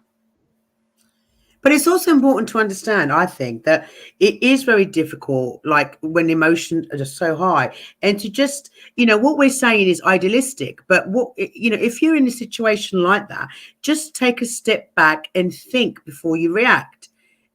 It's when your kids are in the vicinity, it's just about controlling oneself, because it's all very well us saying we shouldn't do this and we shouldn't do that, and everybody's right on a panel, but when you're in that moment, it doesn't always necessarily happen the way you want it to. So it's a case of just taking right. So like, this is why I think, so that's why I think it's super important to recognize what all the different examples of it is, so that even if it happens in the moment, you can quickly correct it rather than it sitting on your child's mind, right? So like earlier how I was saying, I guess, okay, let me give a good example. So earlier we were talking about, like, when you accidentally say something like, you're on the phone with your friend and you're like, oh, he's such a piece of shit, you know, and you say the child's father's name, and the child knows you're talking about the father, right? Like it seems like something that's just like a quick little breeze by thing, but that sits on the child, right? They're a sponge. They soaked that right up, and now that's in their mind, and they're gonna add up all the times subconsciously of you doing this. Right? And if you don't quickly correct it, like realizing they heard it, and you don't quickly correct and say, "I shouldn't have said that. That was wrong. Your father's good." Blah blah blah. Like if you don't correct that quickly, this just could have bad consequences added up over time, right? So I think it's good Acknowledging and taking accountability, like kind of thing. Oh. right, like it's good to recognize what these things are, so that even in those like passionate moments where your feelings do take you over, and I especially understand how with women your feelings take over sometimes, but this is something important to recognize so that you can correct it quicker, right? Yeah, and I say correct it always because, you know, yeah, I was 100%. Yeah, always correct it. But I mean, if people don't know what it is, they can't correct it, right? I had the something as easy as rationalizing when the kid says, like, I don't want to go to my dad's this weekend, and you're like, okay, whatever. Yeah, okay, I'll call him and say you can stay here. Instead of understanding, you actually need to explain to your kid, no, this is your father's weekend. You need to spend time with your father. It's important. It might seem it might seem like it sucks now, but you'll be fine. And they're gonna be fine. They're gonna forget about not wanting to go after. Like it's just, and it starts to shape them to be able to prioritize certain things and maybe show them family values or what you know what is more important versus going here or doing this and spending time with your family, your family member or your mom or your dad or whatever.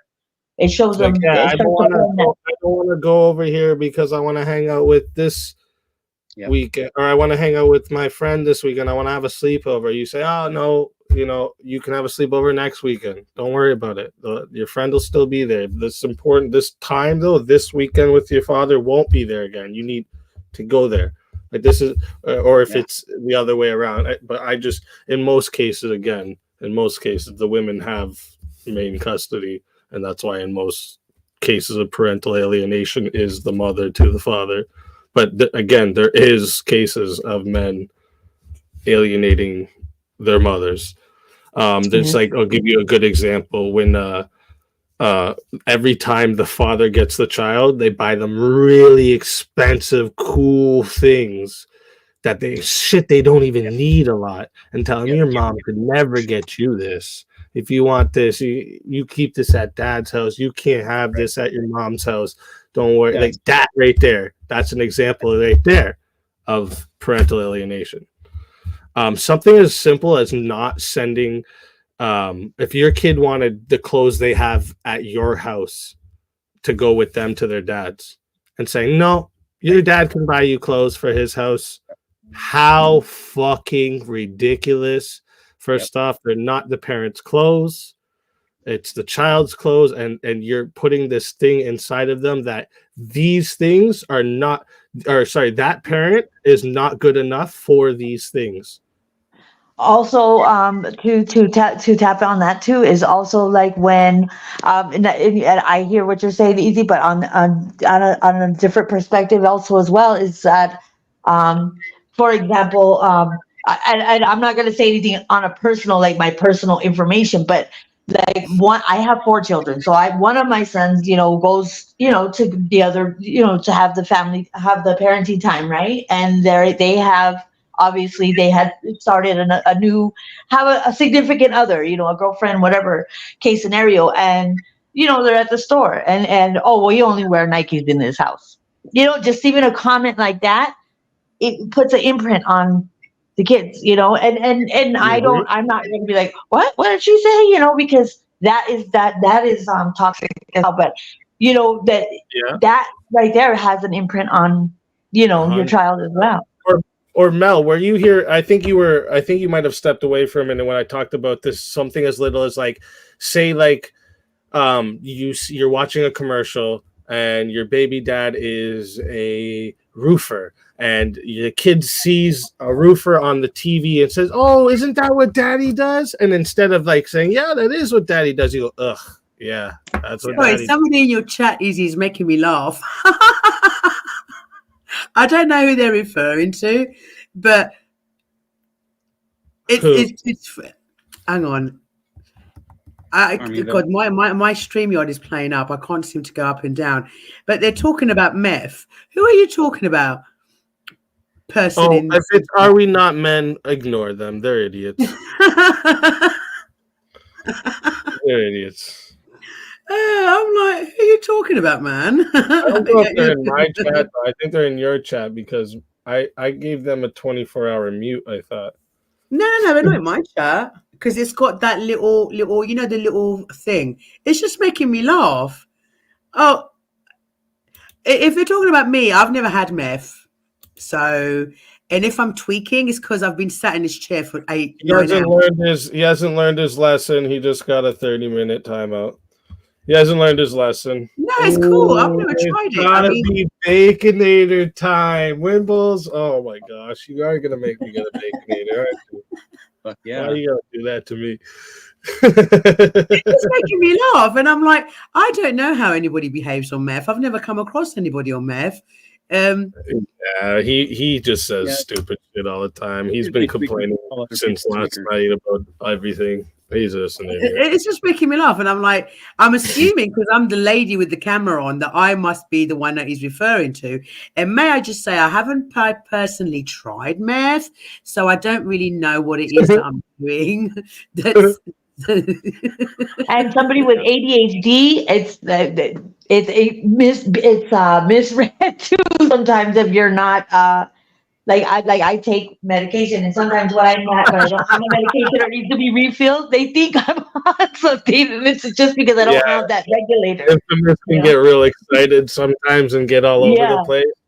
So and people that don't know me will be like, "What the hell is he on?" And it's just my ADHD, you know. No, personally, I've had a lot of tea and coffee, so I'm probably quite close to like bouncing off the walls, you know, with the caffeine that I've taken over the last 9 hours. So if I'm twitchy, guys, I'm sorry. I promise you, it's not meth. Yeah, but what I was saying there is like, say like your baby dad is a roofer, and then on the TV pops up a roofer, and your kid is like, "Oh, daddy does roofing," and you're like, "Yeah, daddy does roofing." Like even something simple as that might that will be an instinct reaction for some women. Because like they didn't want to be reminded of that guy that they might not like, their ex, whatever bad blood between them might be.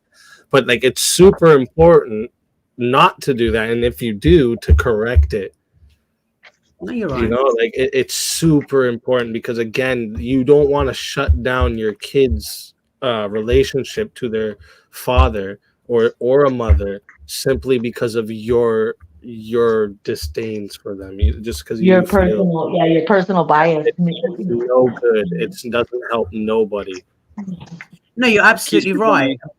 But it doesn't actually help you as a single parent either, because that it develops rebellious state. It makes your kids more rebellious. Usually, trust issues become fucking extreme with them. Service all the way around. Basically. Yeah, it's very bad.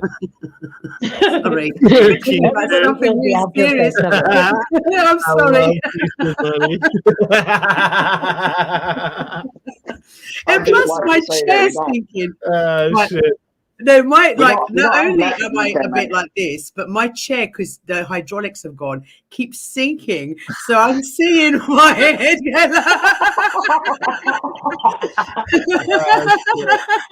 So you're slowly sinking down. Yeah, let me try and fix my chair again. Oh wait, can you please highlight lurking? Where's lurking? We do not have. Look at that mug right there. Hey, Lurking bought one of the mugs. Shout out to Lurking. Let's go. That's what's up. Hacky, do we have meth in England? I don't know if we do. No, it's not a thing over here. We don't do meth, man. See, now I'm higher again. I fixed it. I keep going like that. If you keep your camera on, you're probably slowly. So it looks like slow motion. You get lower and lower. Yeah, we don't have meth in this country. Just so you're aware. Oh, maybe you didn't hear me, Wimbles. Yes, I said you're making me order a Baconator now because you just had to mention it. Now I gotta get a breakfast Baconator. What's a Baconator, mate? What the hell is that? Love you, Wimbles. You're awesome. Sorry, what's that? What is a Baconator? A Baconator is like normally it's a burger with like a bunch of bacon on it, like 10 bacon strips. Wendy's brand.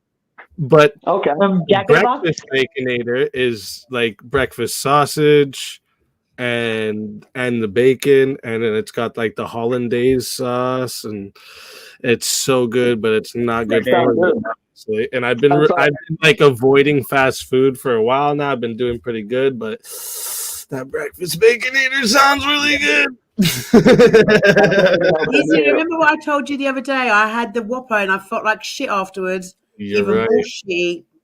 Wendy's is good meat though. Burger King is something I've been staying away from for the most part for a long time because that was something I ate one time, and like I'm not gonna say I've never eaten it since, but still, like I ate it one time and it was so bad, so I'm very like cautious when I eat it. I had a bad sickness for like 3 days after that. Oh, that sounds bad. I'm sorry, but the chat are cracking me up. Yeah, my chat goes savage sometimes. No, never from the UK. Is awesome. Something creative with Oh, easy. Did you get the extra 15 subs? Somebody said in my chat, the Baconator sounds like a regret on a plate. Hold up. Let's see where we're at. 4K? No, we lost 5 subs. Fuck all of you. Okay. Yeah. They're doing the unsub thing they always do. They always do this when I'm close to the next 1,000. There's like 20 people who do it. It's like this squad of 20 people. It's probably the fucking, those. We know. You don't even need to say their name. The one that rhymes with Pigolina, you know what I'm saying? Like that little troll group over there. I haven't been following this conversation very well, so sorry to derail it. No, that's all good. No, it's all good. We were in deep with that, and emotions get deep sometimes, so it's good to stop having. I did get Flow State to admit that we only want guns because we want them.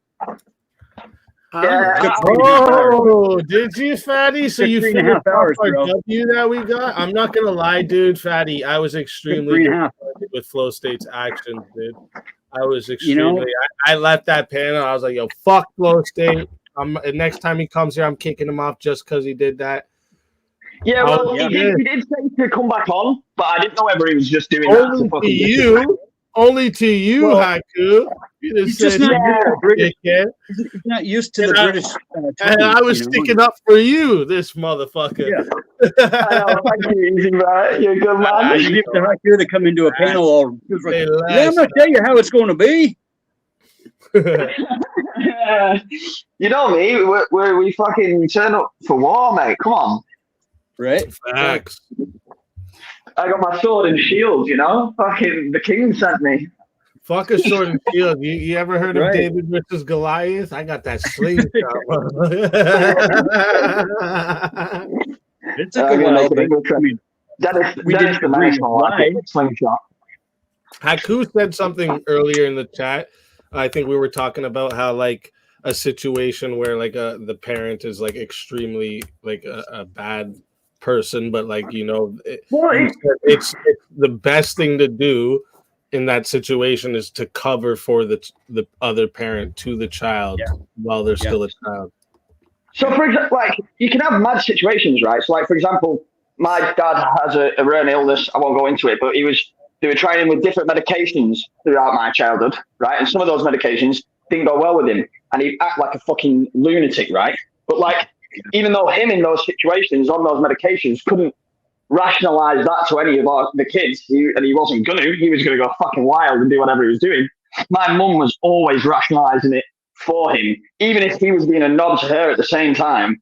she would be rationalizing that to us to make us view him in a better light always. She would never have like allowed that, like, and that's like how it should be, right? Because sometimes people aren't going to be in the right state of mind, but you don't need to highlight that to your children. What you actually need to do is cover for your children, because it's in your child's best interest, not your best interest, because you're not the important one. Like the one that's important is the one that's actually going to be affected by it, and that's the child. So you should always just protect them from.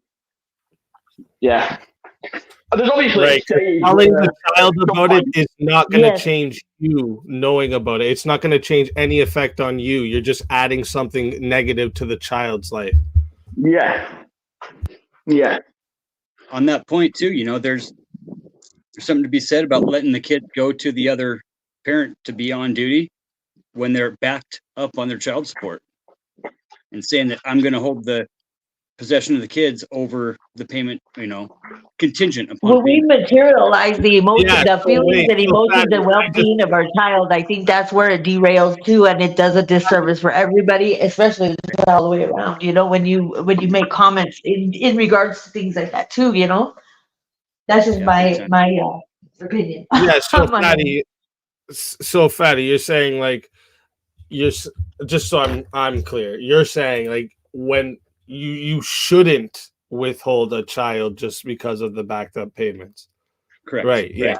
Yeah. And That's a court order that needs that's to be abided something by. a lot of mothers don't understand. They think if I'm not getting child support, you're not seeing your child. What? Yep. Why would you take away both? Yep, exactly.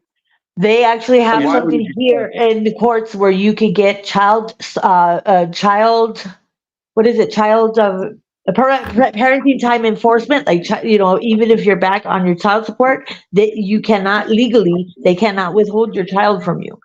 Right. There is a motion that you can file in with the court. You know what I mean? For them to enforce that time with your child. And a lot of people don't know that. You know. And you know, every couple of years, the child support order and divorce decree gets to be, you know, renegotiated. You know, the gal I was with previously, her ex would make it a point to mess as much with that process as possible. Every 2 years, it was a huge contentious thing. They had to plan out, you know, every holiday, pre-coming and pre-going, because he lived like in 3 hours away, right? So it was a big deal for him to come and pick up the kid, and then, you know, summertime he'd come pick up the kid on his motorcycle and want the kid to ride 3 hours back to where they're going on a highway doing full speed with no helmet and no coat and no leathers. Yeah, that's where that mediator, sometimes a mediator is good to be able to be there to help you with that parenting plan so they can help, you know, keep the focus where it needs to be and be able to iron out those details. I think the system needs more mediators just to be like on-call people that can help with that situation through Department of Health and Welfare. That's probably where it would have to be, I guess, really. But really, the only time a couple sees a mediator is when they're getting their divorce decree figured out. Yes, muffin, get up here. And that's it. You know, from there on, it's up to the parents to be adults. And we just don't act like adults in situations where our feelings are hurt and we're using the kids as pawns in our little game. Is there something that Righteous disagrees with, or is he just being a fucker? No, he's just being. I'm gonna ask. I was going to say that one of the here too. Army vet said I would be interested if like any of the things like we've talked about. If there is someone who disagrees, I would. You're going to be coming off and be like, you should be bad mouthing your co-parent to your 6-year-old, and that's a good thing. Yeah. Right. Jokes. Yeah, like, you know, like I would try to see how someone would rationalize it. Like, yeah, I should tell him. I should tell my kid that he cheated on me. Yeah.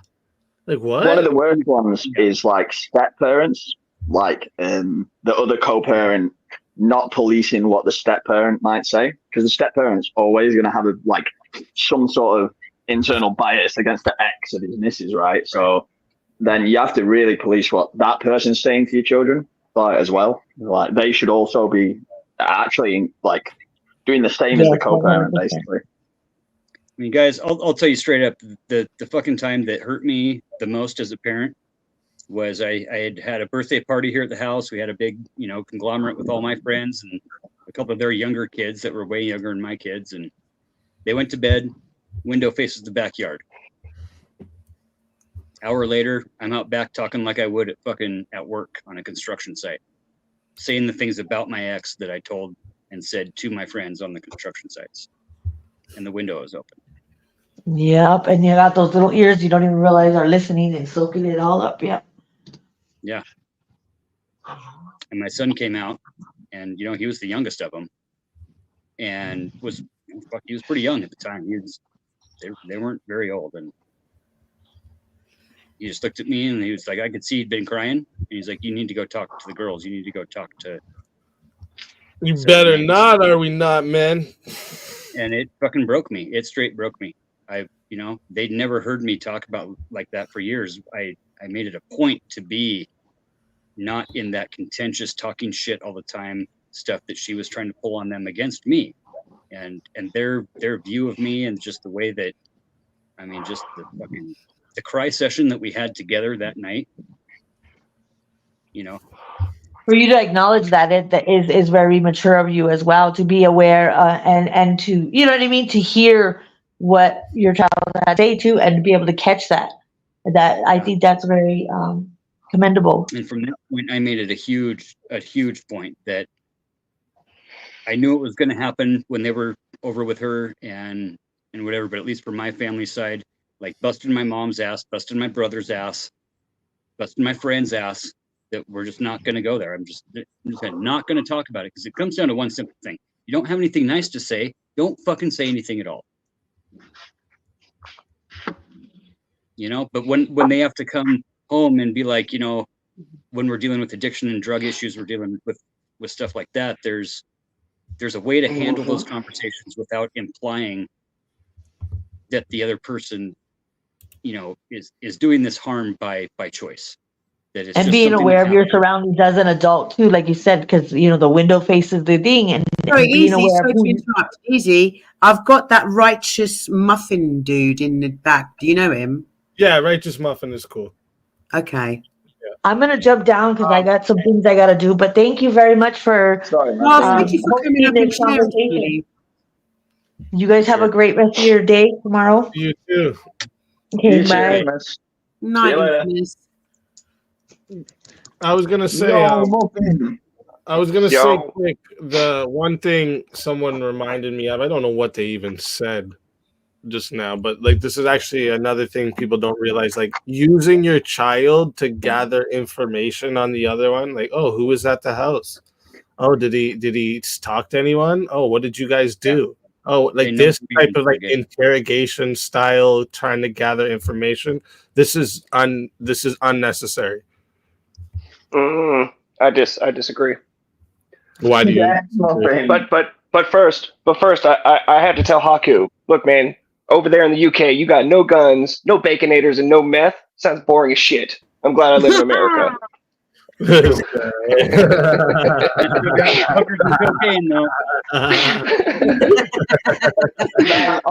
Our crack is top fucking notch, brother. Our crack is top game, okay?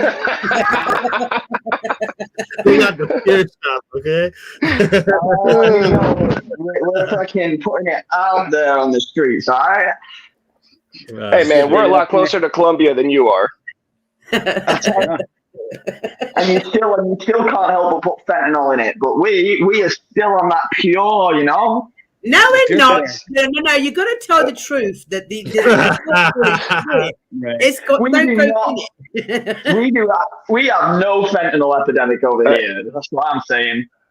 That's because the pure stuff was no longer good enough, bro. We had to step it up a notch. We're America, okay? That's right. Always. Run either though too. When I was getting divorced, it was all the Oxycontin, right?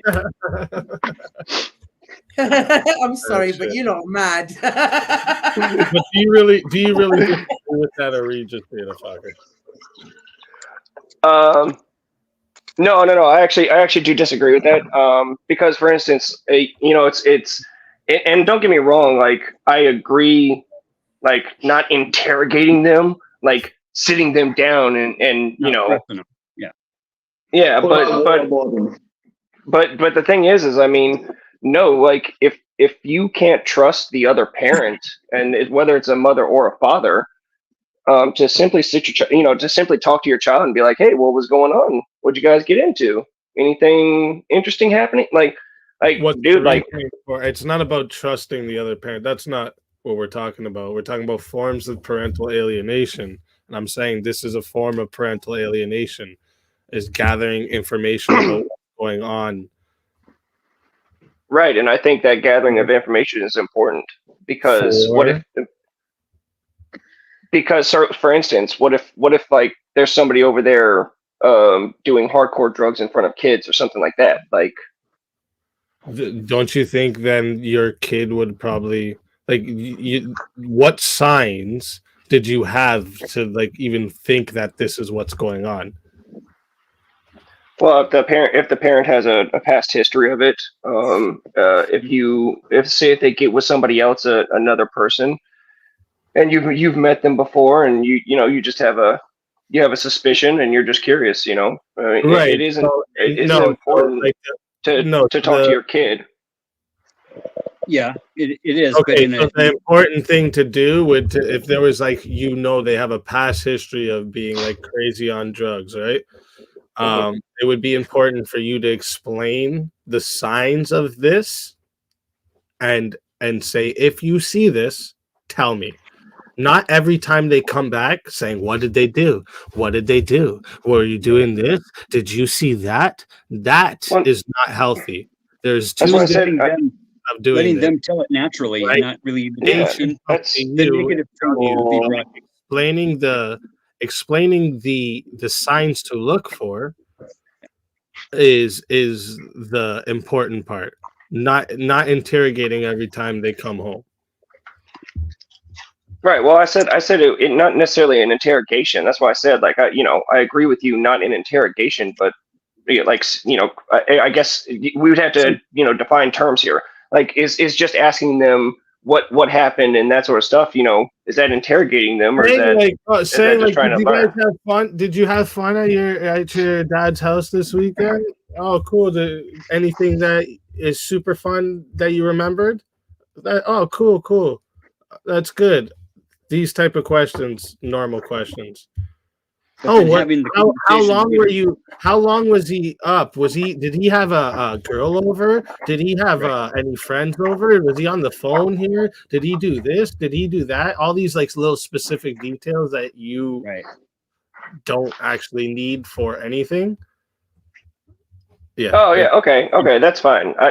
When that's why I said I disagreed in the beginning is because, like, depending on what we're talking about, dude, because like I'm a single dad, and I've been through this sort of stuff, and don't get me wrong, there's been problems on both sides of us, the mother going through stuff and her needing time, and me going through stuff and me needing time. The difference is that we actually talk about stuff, but like I could understand how I can understand how somebody who doesn't have the same relationship with the other parent like I do with mine, would feel like, because you're trying to thread the needle of keeping the other parent involved while also at the same time making sure that your child's not in danger. And so that's why, like I said, I agree with not interrogating your child over silly stuff, but asking them natural questions that could lead to, hey, is there anything wrong going on?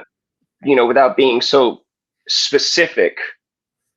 That unfortunately that can sometimes be needed. But that's why there is no way to ask really a question about what's going on without being specific. That's why it's important to ahead of time explain the signs that could, if you ever see, you don't even have to use the other parent as the example, just signs of these things that the other parent has a history of.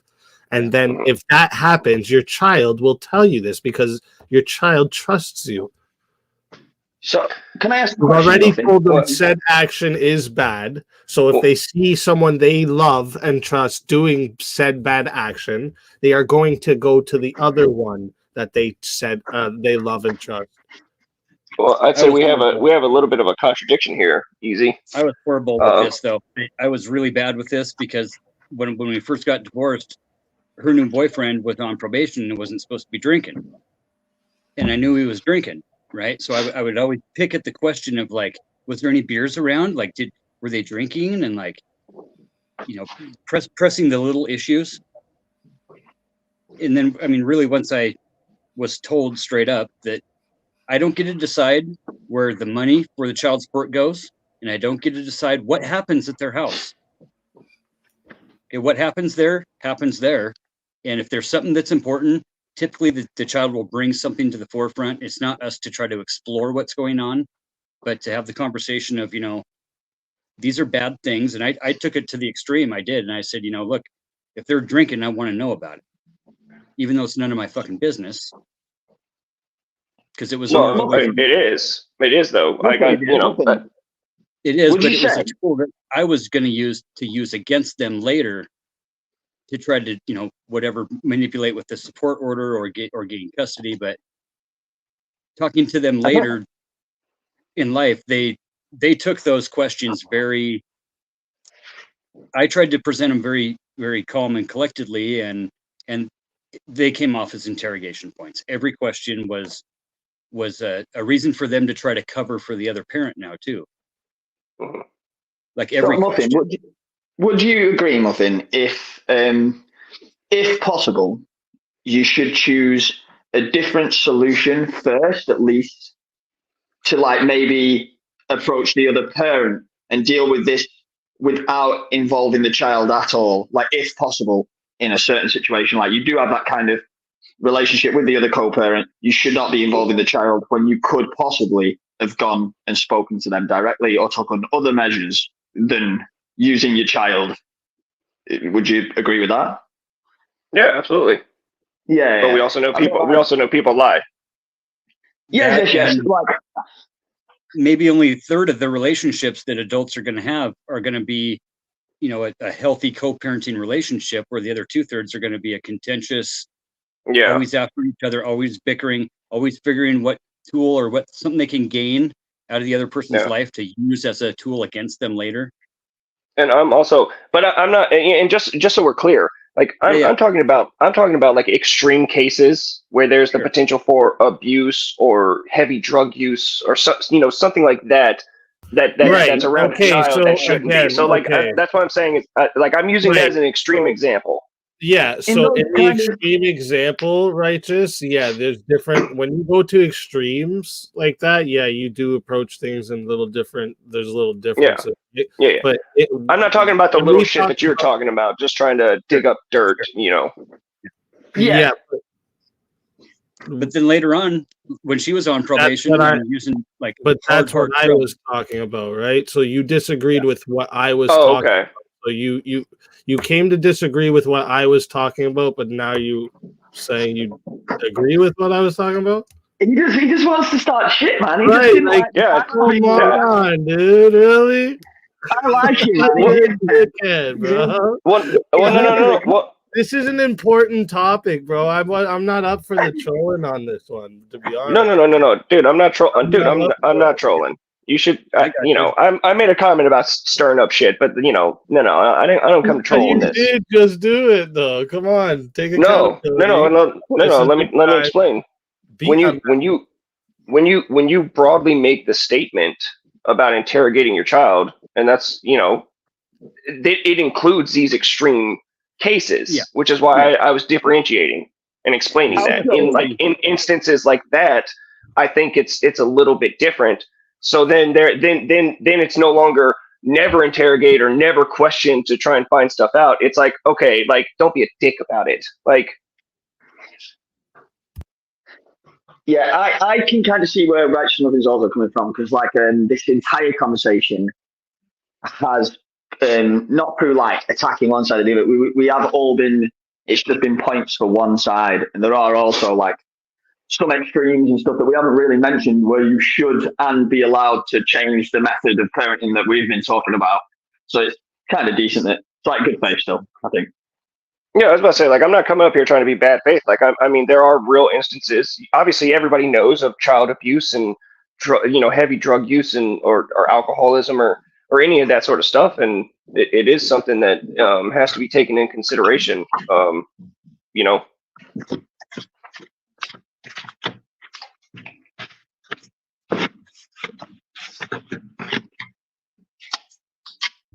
So, Hang on, let me put you on big, Fatty. I don't know what you're showing. 1 second, my love. Parenting with Dignity has free workbooks.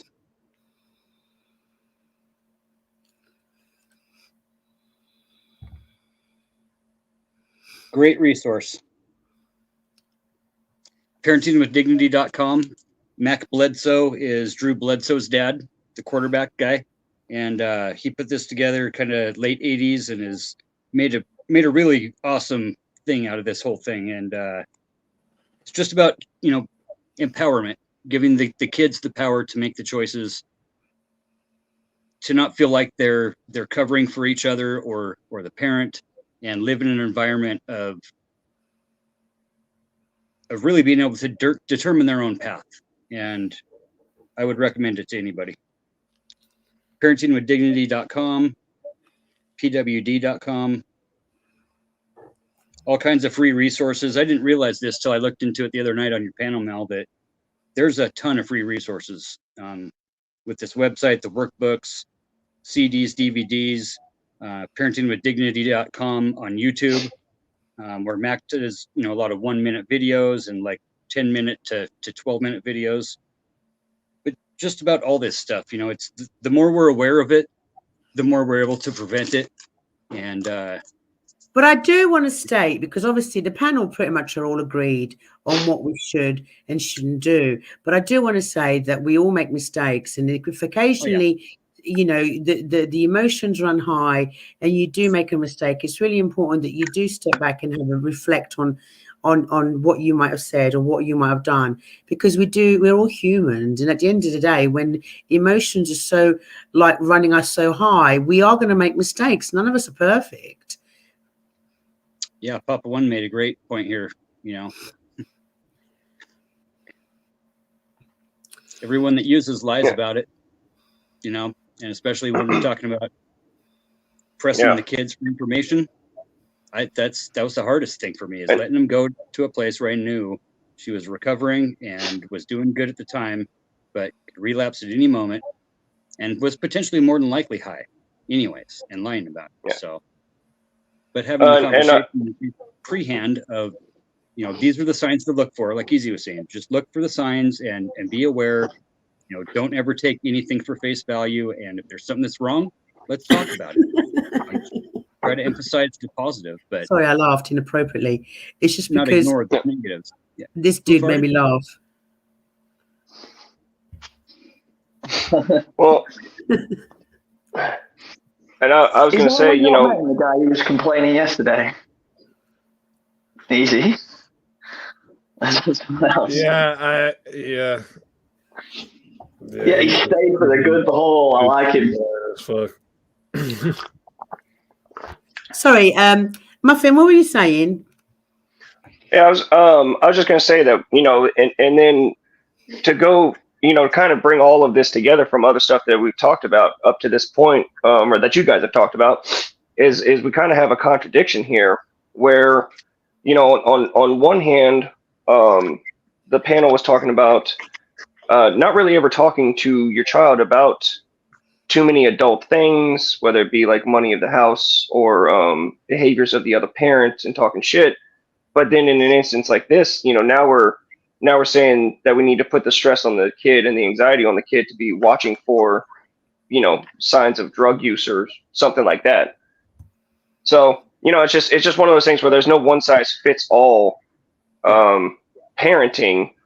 And so to say that, I'm going to explain to you why it's not a contradiction, because I said when you explain it to your child, not to use the parent as the example, the same way we tell kids not to take candy from strangers, right? You tell them things. If you ever see something like this, that's not a good thing. Like, warning them about dangers is not the same thing, right? Yeah. Well, I don't disagree. Like, I mean, first of all, I don't agree with necessarily not having depending on the age, obviously, but having more adult talks with your child. I think we extend childhood for far too long. But I'm just saying, based off of what you guys were saying, because even to have the talk. Wait. Can you give me an example though, so I know what you mean by that? Like, at what age would you say? You mentioned sorry, because you just said that like we extend childhood too long, and I think there should be some adult conversations that we have with children. So can you explain what you mean by that? Like, give me an example. Let's see. How about money issues in the house? Now, I know that you guys were tying it to child support, but you guys were kind of saying, it sounded like some of the people were saying, in general, you shouldn't be making your child worry about or know about the money situation of the household. But like, for instance, like, I tell my daughter the truth about that sort of stuff because, like I work hard for my money, and she wants me to buy her something. And, and it's one of those things where I have to be like, girl, I'm broke. Yes. Right. So that's not what I was talking about, right? That's something that comes out in that stresses of your finances on the child. Telling your child that like, oh, we don't have, we can't buy outside food, and actually even using, why would you don't have to use the reason of finances in that situation either.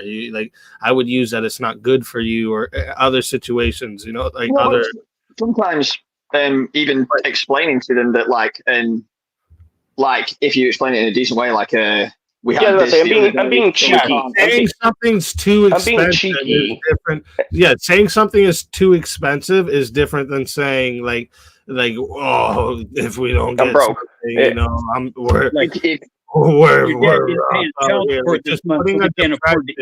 putting the depression of your finances onto your child. That's what I mean. Part of the Parenting with Dignity plan is going over finances with the kids, letting them know how much it costs to maintain the household and how much the bills are, and when they're able to start working, I think that's great. Start putting 25% of their money away because it might be needed for taxes. And at the end of the year, if you don't have to pay it, then fine, that's a bonus. But the responsibility of finances is huge. It's more so too when we're saying like, daddy didn't pay child support, so we can't fucking eat this month. I can't get you any new shoes because your dad don't pay his child support, let alone you're wearing new jewelry and whatever, but well, I also hope that I think all of us could agree here that the child support and family courts, at least over here in America, because I can't speak to UK or Canada, needs to be fixed. I don't know how it is over there for y'all. No, definitely over here too. It's terrible over here. Over here, if you're working illegally, which happens a lot, there's no way that the government can collect it. And even when they do, they collect so little that it's insignificant. So absolutely here, they do need to improve 100%. That's why a lot of guys work under the table for construction companies, and I will not hire anybody under the table. There's too much OSHA stuff. There's too much safety violation stuff that you got to be on the books. My first rule, straight up, is you're going to be on the books. Second rule is you have to have reliable transportation. Do you want to come to England and help me finish this house party? I think you can build, right? Oh God, not until middle of April. I'm snowboarding until April. If I don't fucking kill myself. I fucking eat shit. Snowboarding's fine, bro. I ate shit a couple days ago like I haven't eaten shit in many years. I mean, I about fucking killed myself straight up. Like, sorry, what did you say? I missed that. What did you say? My helmet. Yeah, not a good one. Who? Bruised a couple ribs, but whatever. Main thing is with, Woodstock has said it, Army Dad has said it. The kids are half of us, right? And when we degrade the other parent, we're degrading them. One way or another, they pick it up. It doesn't matter when we say it, whether it's off color or not. But I mean, shit. When I was growing up with the kids, the moms, my mother-in-law's brothers were big strapping loggers, miners, big, gruff motherfuckers, right? And they would always make a joke about how their sister, my kids' grandma, wore a mattress on her forehead for half of her life. And they finally picked it up when they were kind of like mid-teens about like what having a mattress glued to your forehead actually means. And they never Right, you looked at should their be own bedtime way. stories, mate. Honestly, You know, like little shit like that where it's just it's an inside joke between the family, but the kids don't really know what it is. And there comes a point in time when every kid realizes what those inside jokes were that their parents were telling. And when we're telling those jokes about other family members and shit like that, kind of an old school way of being around the ranch and just letting the kids be hard kids and not deal with their feelings type of shit. They deal with that shit all the time. And knowing that the kids are half of us, every time we talk about the other parent, we are literally talking about all of them. I can never know where Fatty's trying to go sometimes. He just goes on this like long fight, and I just don't understand where we're going. Fatty, you gotta stop saying so much information though about your life, bro. Stop giving out so much information about your life. Hang on, Fatty. You give out way too much personal information, bro. A lot of this is already out there. Are you telling me that if my grandma's a whore, I shouldn't tell my kids about it? I just don't want to live in this world anymore. Right? I mean, in a certain way, do, but just, telling jokes about grandma wears a mattress on her forehead is different, Nothing. You're great, mate. Honest. I told you I came to stir some shit up. Everybody's agreeing too damn much. No, I started a men's divorce group, and it's still going to this day. Yeah, but I mean, this was Silent Troll, thank you. Shitty time to do it, in my opinion, because I don't understand. Oh, you're super serious. I apologize, Easy.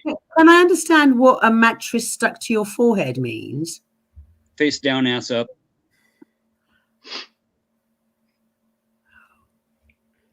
They're a whore. Yes.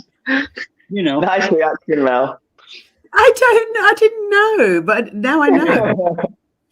Yeah, and I didn't catch much onto it for the first couple of years of them saying that shit, and then I finally was like, and then a few years later, like they said at one time at whatever it was, Thanksgiving or something, dinner, like all sitting around the fucking table type of thing, and like that's when my oldest noticed it, and then I could tell like down the row it was like the tears start. Sorry, may I ask, is that a professional prostitute? Well, no, but I was just curious. Are these services still for hire? We call it housekeeping for the bikers. Got to go do some housekeeping, Not like streetwalker. No, they're not paid. They're not talking about paid services. Okay, thank you. I was just trying to I don't know why Fatty. Yeah, I don't know why Fatty didn't just make it easy for you to understand. I was getting so confused. I was thinking, but it is paid though. It is paid, but not on the books. Not taxed money. Yeah. I'm sorry, I shouldn't be laughing. I just got so confused for a minute. Now I know. Okay, right. Right, so I'm gonna go, guys. Again, I gotta go back and do some work. I'll just listen again. Thanks for letting me up again. Thank you. Oh man, Haku, I came on just for you. Oh well, you gotta keep it lively for me when I leave, mate. No. Oh, I'll do my best. It sounds like Easy doesn't want it. Unfortunately, Mel's panels usually aren't about debating. We'll get you next time. Pressure medicine, brother. Mel's more of the positive. No, I don't think she would have minded a debate. It's just I'm not interested in the like just to stir shit up thing, right? Like I don't like. I had a specific thing I was talking about that was parental alienation. Oh yeah, dude, I wasn't. Like I said, man, that was a little throwaway comment. I was just making a little jokey joke. All right. I am keeping an eye out for the debate. Forget the what topic I disagree with you on, Easy, because I am going to debate you one day. It's going to be fun. Sorry, just let me interrupt. I've got somebody in the back called Groin Man. Now, is Groin Man going to share something with me that I don't want to be shared? I'm saying that's a naked hand. I don't know, but if you don't know them, please. No, I'm not going to let him up. I don't know channel, Groin Man. so please put a cover up. No, I'm not going to. I don't know Groin. Groin Man, I don't know you. Show me your face, not your dick. Well, even if they show you their face, right? Like, I would still cover them. Yeah, I'm just going to ignore that person. A Groin Man kind of says a lot, doesn't it? I tell you what, one time I put these gloves on because I was wearing a fancy dress costume. That's actually when I saw the free penises. I'll put these on and men went mad. Is there something about white gloves that drives men mad? Oh, yeah. I don't know. Weirdos, maybe. Well, you had just talked about the knee-high knickers as well, so. Oh yes, I had spoken about those knickers right before you'd done the glove thing. So that was. Yeah. Bye, Haku. Thank you. Haku, should I say thank you for coming up? Oh, he's such a sweetheart. I want to adopt him. He's in his 20s. I want him to be my adopted child. Yeah. No, and easy. Just so you know, man, I wasn't coming on here to be disrespectful, or trolling, or anything like that. Because in all honesty, I was just making a joke. Because in all honesty, who's really going to disagree with what's been said? You know, who, again, like you guys were saying when I joined up, like, did you think I was going to come on here and be like, no, you should absolutely be talking shit about the other parent? You're like, no. But there is, there's ways of pressing for information without it being interrogational, and some of those questions, I was horrible about it. I was, and will admit that. But some of that is necessary, especially when there's. Really, it's not fucking necessary. No, it's not. You just need to have the conversations first and let it be what it's going to be. And we can't control what happens at the other place. We can only hope that things are good. If things are wrong, we need to lay out what those things are wrong so that they can communicate to us later, preemptively, that they can come back later and say this happened or this is wrong. Well, and that's also why in situations like that, like you should be able to, first of all, we would hope that everybody would be adults in the situation, but obviously we can't always hope for that. But in certain situations like that, when you have the fear of that sort of stuff, you should have a talk with the other parent and be like, look, I want to be able to, let me come in the house and see what things look like. What's their room look like? How clean is it, and that sort of stuff. Like that's a big one to me. It's not given right. But I mean, it's even I've even done that for like I live in a little trailer park, and I've even done that to some of the people here, just because they look like a shoddy type, and my daughter wants to go in and play with their kids. Oh yeah, you mind if I come in and take a look? That's why we used to meet the parents before we sent them somewhere. And I've told some of them straight up. I said, look, man, like I like to meet the parents, and I like to take a look at the place to see what my kid's getting into, and I'm not trying to be offensive, but I don't know you. So to just, send my kid in here, I don't do that. Yeah. And that used to be a big thing, at least when I was growing up, my folks wanted to know everybody I was hanging out with, and there was always an initial meeting of the parents. Yeah. Going in, stepping inside each other's home when they dropped each other off, and not just dropping them off at the door and driving away. Yeah, and that goes to Easy's point about having to talk with your child about that. It was the same thing. I had to talk with my child about it. It's just like, look, we don't know these people. We don't know what's going on in there. I don't know them, and until I've met them and put eyes on them, and shaken their hand, no, you can't go in their house. Yeah, it'd be nice if that was part of if that had something to do with divorce decrees and parenting plans. Yeah, man, that's a contentious topic. Huge. I mean, most couples, 2/3 of couples don't get along, and don't even want to see the other parent, let alone have to deal with them. And every conversation is contentious and anger filled. And yeah, well, and this, I mean, look, I mean, this is a broader talk about society in general, but like going to the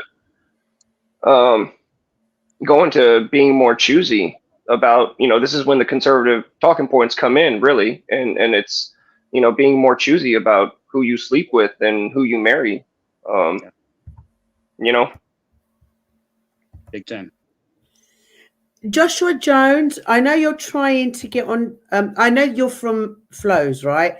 I've seen you on Flows, and you're saying that the link isn't working. I'm going to post it in my chat if you want to try it that way around.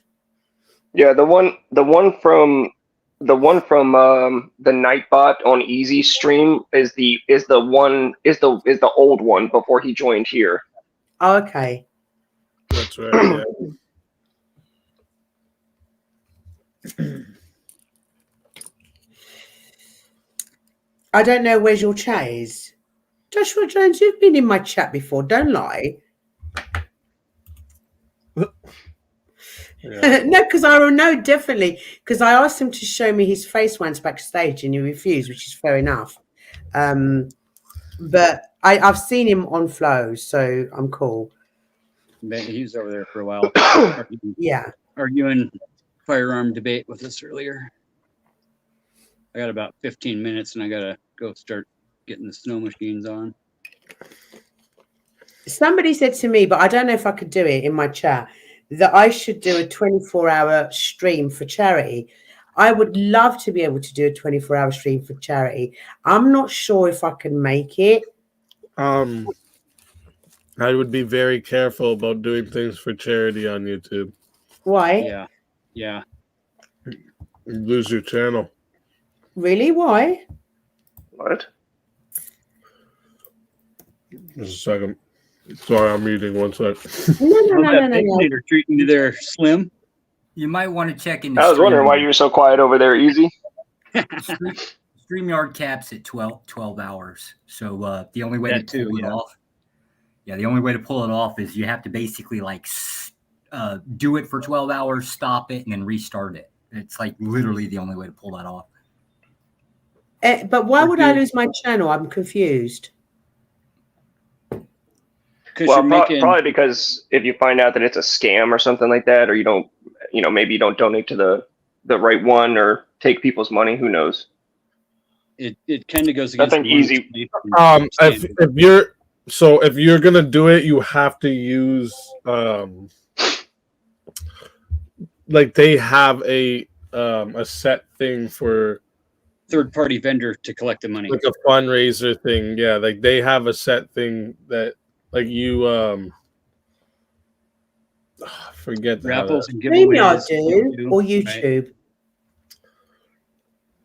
But if you want to do a link directly to that charity, that's a way to do it. But I'm just saying, for raising money yourself and saying it's for charity, it can be called out as a scam and deception, and then people will report that, and you'll lose your channel for it. Oh, okay. So to just have the link. What? If you were to sorry, go ahead. So would I just put the link for the charity directly to donate, right? Yeah, if you were because if you were I'm raising money for this charity, right? And you had a charity in mind, but then you're putting you're saying send me super chats for this or send me this. Right. Okay. Someone can report this and say, look, the super chat or her Cash App link or whatever the link is, this isn't a charity. So they can report it for scam. Yep. No. So I know definitely I would put the charity's link because you're right. Yeah.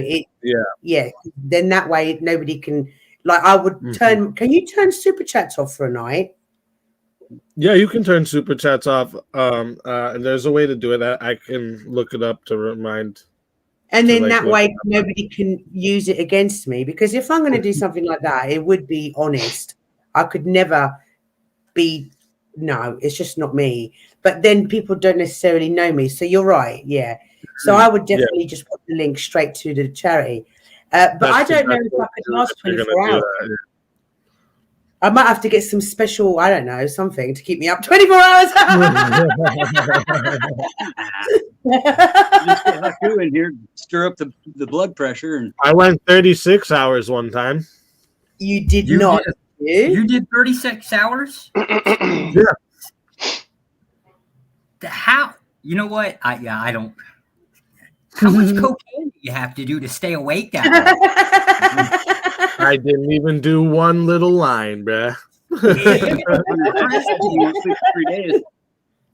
I must be getting old. I have insomnia. In case the feds are watching. I have insomnia and sleep apnea. So like sleep is like, what's sleep, bro? I'm lucky. I'm happy for 2 hours of sleep, bro. I can't do it. I can't do I'm good it. on I'm four. getting so I've been good old, on man. 9-10 o'clock rolls around. I'm climbing in bed. I'm done. Infamous So can I- Hi, darling. Tell yourself that you I are. just wanted to. I'm sorry to interrupt. I just wanted to. If you could, if anybody else has a channel, because I'm just putting a community post with this live, so people, I put a real descriptive of what this was about, and so if anybody has a channel, if you could possibly put it in the chat, or so I can access it and just mention you on that community post, whoever's involved in the discussion. I'm so unimportant. I don't have any type of social media account. I've got Discord and Skype. That's what I've got. Yeah, I'm just a guy who likes to talk. Yeah, I just wanted to, out of respect and consideration, and just, because everybody's part of the conversation, so everybody should be mentioned, Oh, Yeah, you're so nice. I'm unimportant, so I'm not insulted at all. I don't.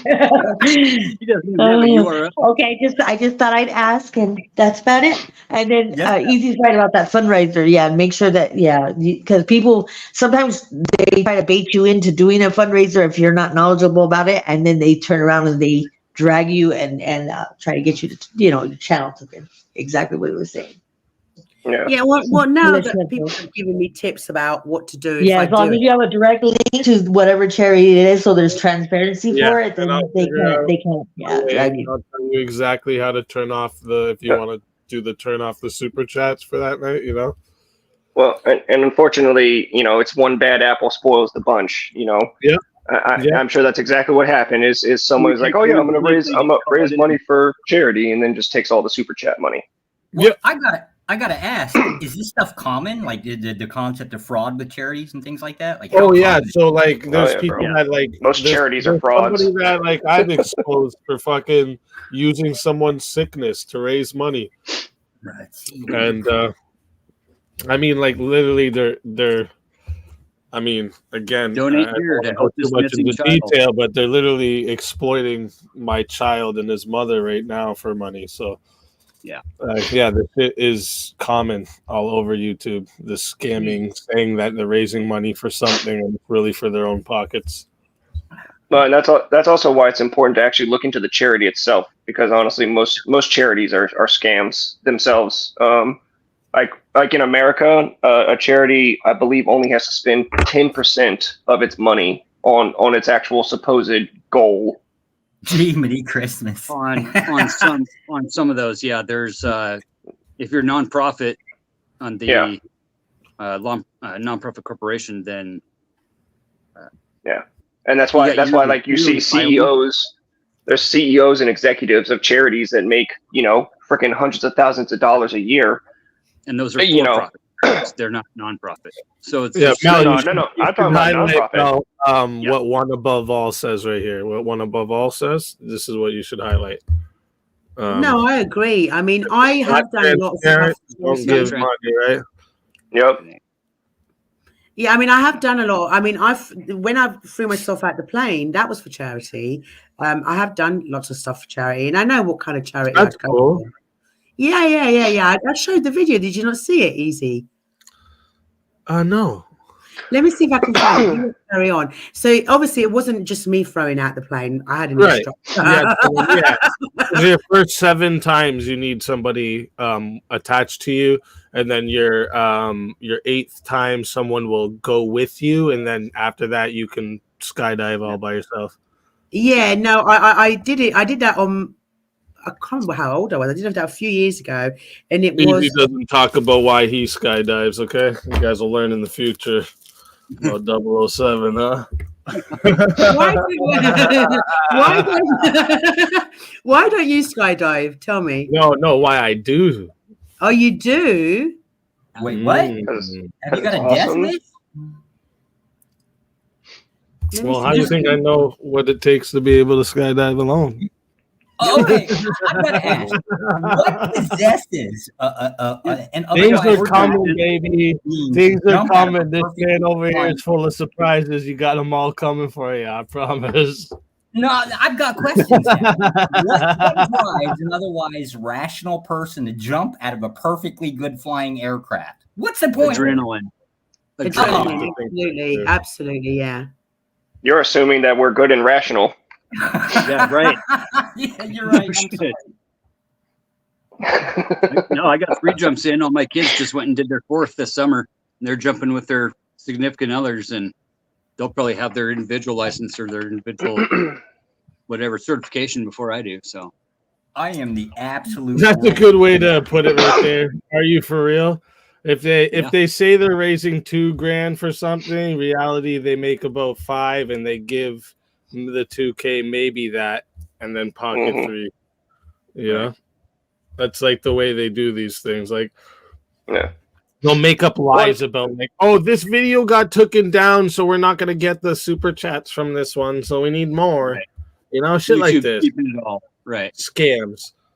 Yeah, because that's not true. I've literally had a video of mine, a live of mine, taken down by a false fucking strike, and it was around the time right before you get the YouTube pay, and I still got that money from that live. So people saying that when you lose that live stream that you lose the money from it, that's not true. You only lose the AdSense money from it. Yeah, the super chats and all of that, it's different. Because if YouTube had to give that money back to the people that super chatted, that means YouTube doesn't get the money either. They want their 30%. They're paying out. Yeah. Well, we can all recognize that people's time, you know, is worth something. And even the people who put on charity events, or, you know, obviously the people who run charities, we all recognize that they have to make money and live themselves to fight for the cause. But, you know, it's the question is what's the ethical amount? And that's, you know, the question is, should that be a legal one or a moral debate? well, yeah, we're not donating to Ken Copeland's new jet. Right. At least not, we didn't think so. Right. Right. So I think so okay, basically you're asking like when the money goes towards not what you think it is, right? Mm-hmm. And like you're asking, Or did should it- it be a moral or a legal argument or both? Well, no, like for charities in general, you know, like, you know, should it be more of a legal or more of a moral? I mean, it's kind of both, but like, you know, how much money should the charity have to give to its cause? You know, I guess for you, Easy, you might be speaking specifically about the YouTube side of it. But, you're just saying like when you pay out, yeah. So like when you pay a charity, they have to also pay like say the phone collectors and shit like that. Yeah, overhead costs, administration, and that sort of stuff. Right. So there's like a very minimal amount that goes to the actual cause. Yes, I get. Yeah. Here. Yeah. But again, that's the only way even that minimal amount will get to it. Yeah. Yeah, but I agree also, you know, but I would say the same thing for a YouTuber. If that's their job and that's how they earn a living, you know, they should make, I think they should make some sort of money. Like, for instance, if you did a 24-hour stream to raise money for something, I mean, that you're never going to get that 24 hours back. And yeah, true. So like I get it. So like if she like it was to make clear that like the super chats that you guys give, this is for my time spent. Here is the link for the donation. I get what you're trying to say. It wouldn't be bad. Yeah. But you'd still have to make sure you point this out that like any super chats you get, this is not to goes to your pocket. Yeah, exactly. That would be like the only way to like this is why I like on my channel I don't like do the like raising money for things. I tell everybody listen, you guys, if you guys want to help me be able to keep coming and giving you content, you can do this, and that, hit the like, whatever. But I'm not raising money for this specific thing or that. Like that's like, I think that's where you kind of start going downhill if you notice. Like so, like I notice a lot of times, like people get at first they're in it for a good cause. And then they start realizing how quickly money comes in for these good causes and start wanting that money for themselves as well. Yeah. Like,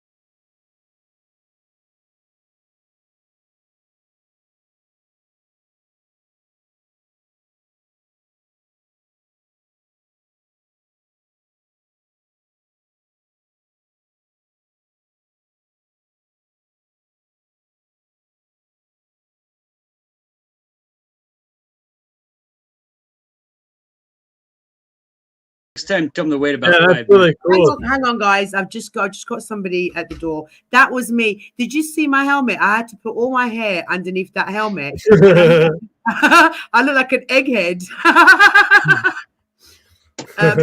Carry on talking amongst yourselves. I just got to deal with somebody at my That's front okay. door. That's fine. Yeah, yeah. That's awesome though. Yeah, skydiving's awesome. Yeah, you guys got bigger balls than me. There's no way in hell I'm doing it. Just not gonna do it. No, you got to do it.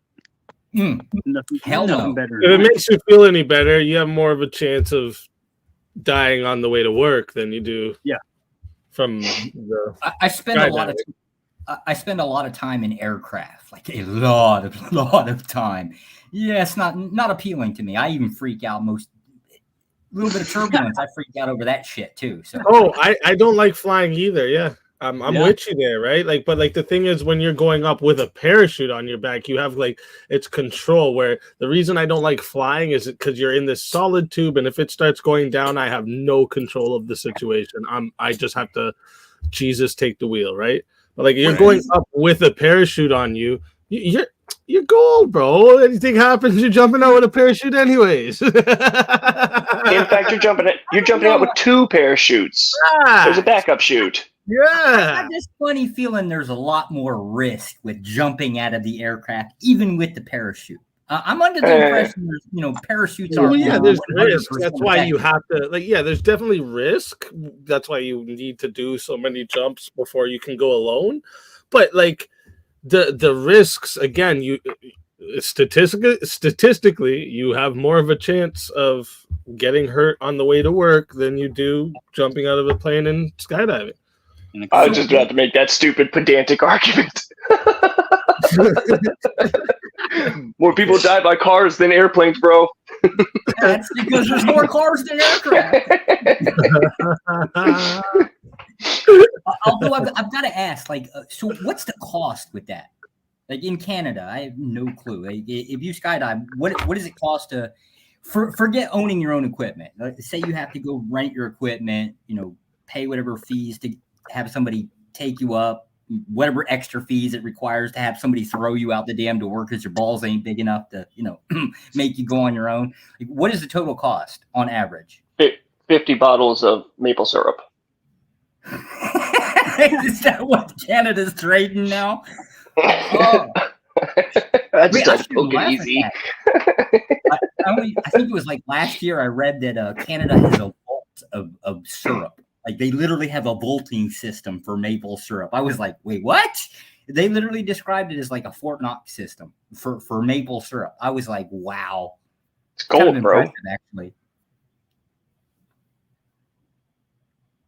So I know Easy's the one that lives in Canada, so I don't know. Easy, what's the cost of jumping in Canada?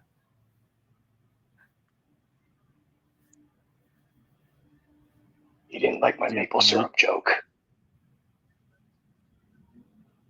Well, Well, it's okay. I mean, they can't be too offended by it. They put the damn. Oh shit! I'm talking muted. Oh my gosh. Oh my lord! I'm talking muted. I'm talking. Oh my god. Anyways, so like if you're talking about like yeah, like a 10,000-foot jump. What is this? What you got? Where is that? $300? That's in Canada? No, that's not in Canada. Central Washington. I was gonna say you're not in Canada there, bro. No way. Our prices are higher. So like say you're gonna do like a 10,000-foot jump. You're probably paying like 500 and something alone just for like everything that comes with that, and then you want like a video as well. So there's like different options for videos usually, right? Like there'll be like hand cam, just a normal holding the hand cam, that'll be like $200. Then there's like movie star combo where I had a cameraman. That's the movie star combo with the cameraman and shit like that. Over here, that costs about $400 to add that cameraman. Then you want the bigger, or not the bigger. It would be like outside video and stills. This is like an additional $200, right? There's so tons of add-ons, tons of add-ons. So like you're paying a good, like say you want a good jump with that movie star combo, and you're gonna go eat some dinner after. You're looking at $1,000 to go for a good jump. Jesus. Yeah. Probably close to 500 down in Central Washington over here. And I promise you're going to pay it because you want to make sure that chute opens correctly. Oh, yeah. Oh, yeah. You just don't want to go into the place and it's got the sign on the wall that says, jump and guess what's cool when you go jumping, right? They make sure you got the balls before you even book that shit because you can't refund for any reason. There's no reason at all for refunding skydiving. Well, not the places around here. Yeah, you that day too bad, bro. Because there's so many people that puss out last minute, and then they end up having to refund it, so they stop doing that altogether. Like, especially at the last second. Well, you still had the pilot, and you still had the gas. You still had to put the gas in the airplane and use up the gas and everything like that. Like, that shit costs money, man. And you got to put the tandem jumper that's jumping with you, no matter what, too. So. That makes me feel a whole hell of a lot better. He's talking about a whole bunch of people pussy out at the last minute, right? Like that makes me feel a lot better because I wouldn't do it in the first place. Like, there's people that'll like puss out at the last minute, and like that kind of helps some people stop from pussing out because they remind them, right? Like, yo, you're not getting your money back if we fly down. You're not getting your money back, right? And they say, "Fuck it, man, let's go," But yeah, you don't get your money back because just like he said, they're already flying you out in the air. The gas costs. So like before you even book it, you have to know you want to fucking do it. Guys, I'm really sorry to interrupt. I've got a family emergency that's just come up. So I'm gonna have to just close off really quick. I'm so sorry to make sure. I think. Oh shit! Thanks for having us, Mel. No, I'm so sorry to cut it short, but this is just things happen. Family, no worries at all. Everyone in my stream, I'll see you guys later. I think my stream will cut off when you do that too. I think. So. Okay. So I apologize for cutting you mid-sentence. No, it's all good. I'm just gonna go and deal with problem at hand. Yeah, no, it's family first. Yeah. Right. Always. And so, as always, Mel can never have one day where Mel's not needed. So I've got to go. Right. Okay. Love you all. Love you, chat. Stay safe, Mel. Hope everything's good. Thanks, good talking, everybody. Thank you for coming up on panel and just having the most amazing conversation. I'm so grateful to all of you for coming up. And I wasn't even going to come up tonight. So thank you. And I'm sorry to cut everybody short. So. No worries. We all hope everything's all right for you.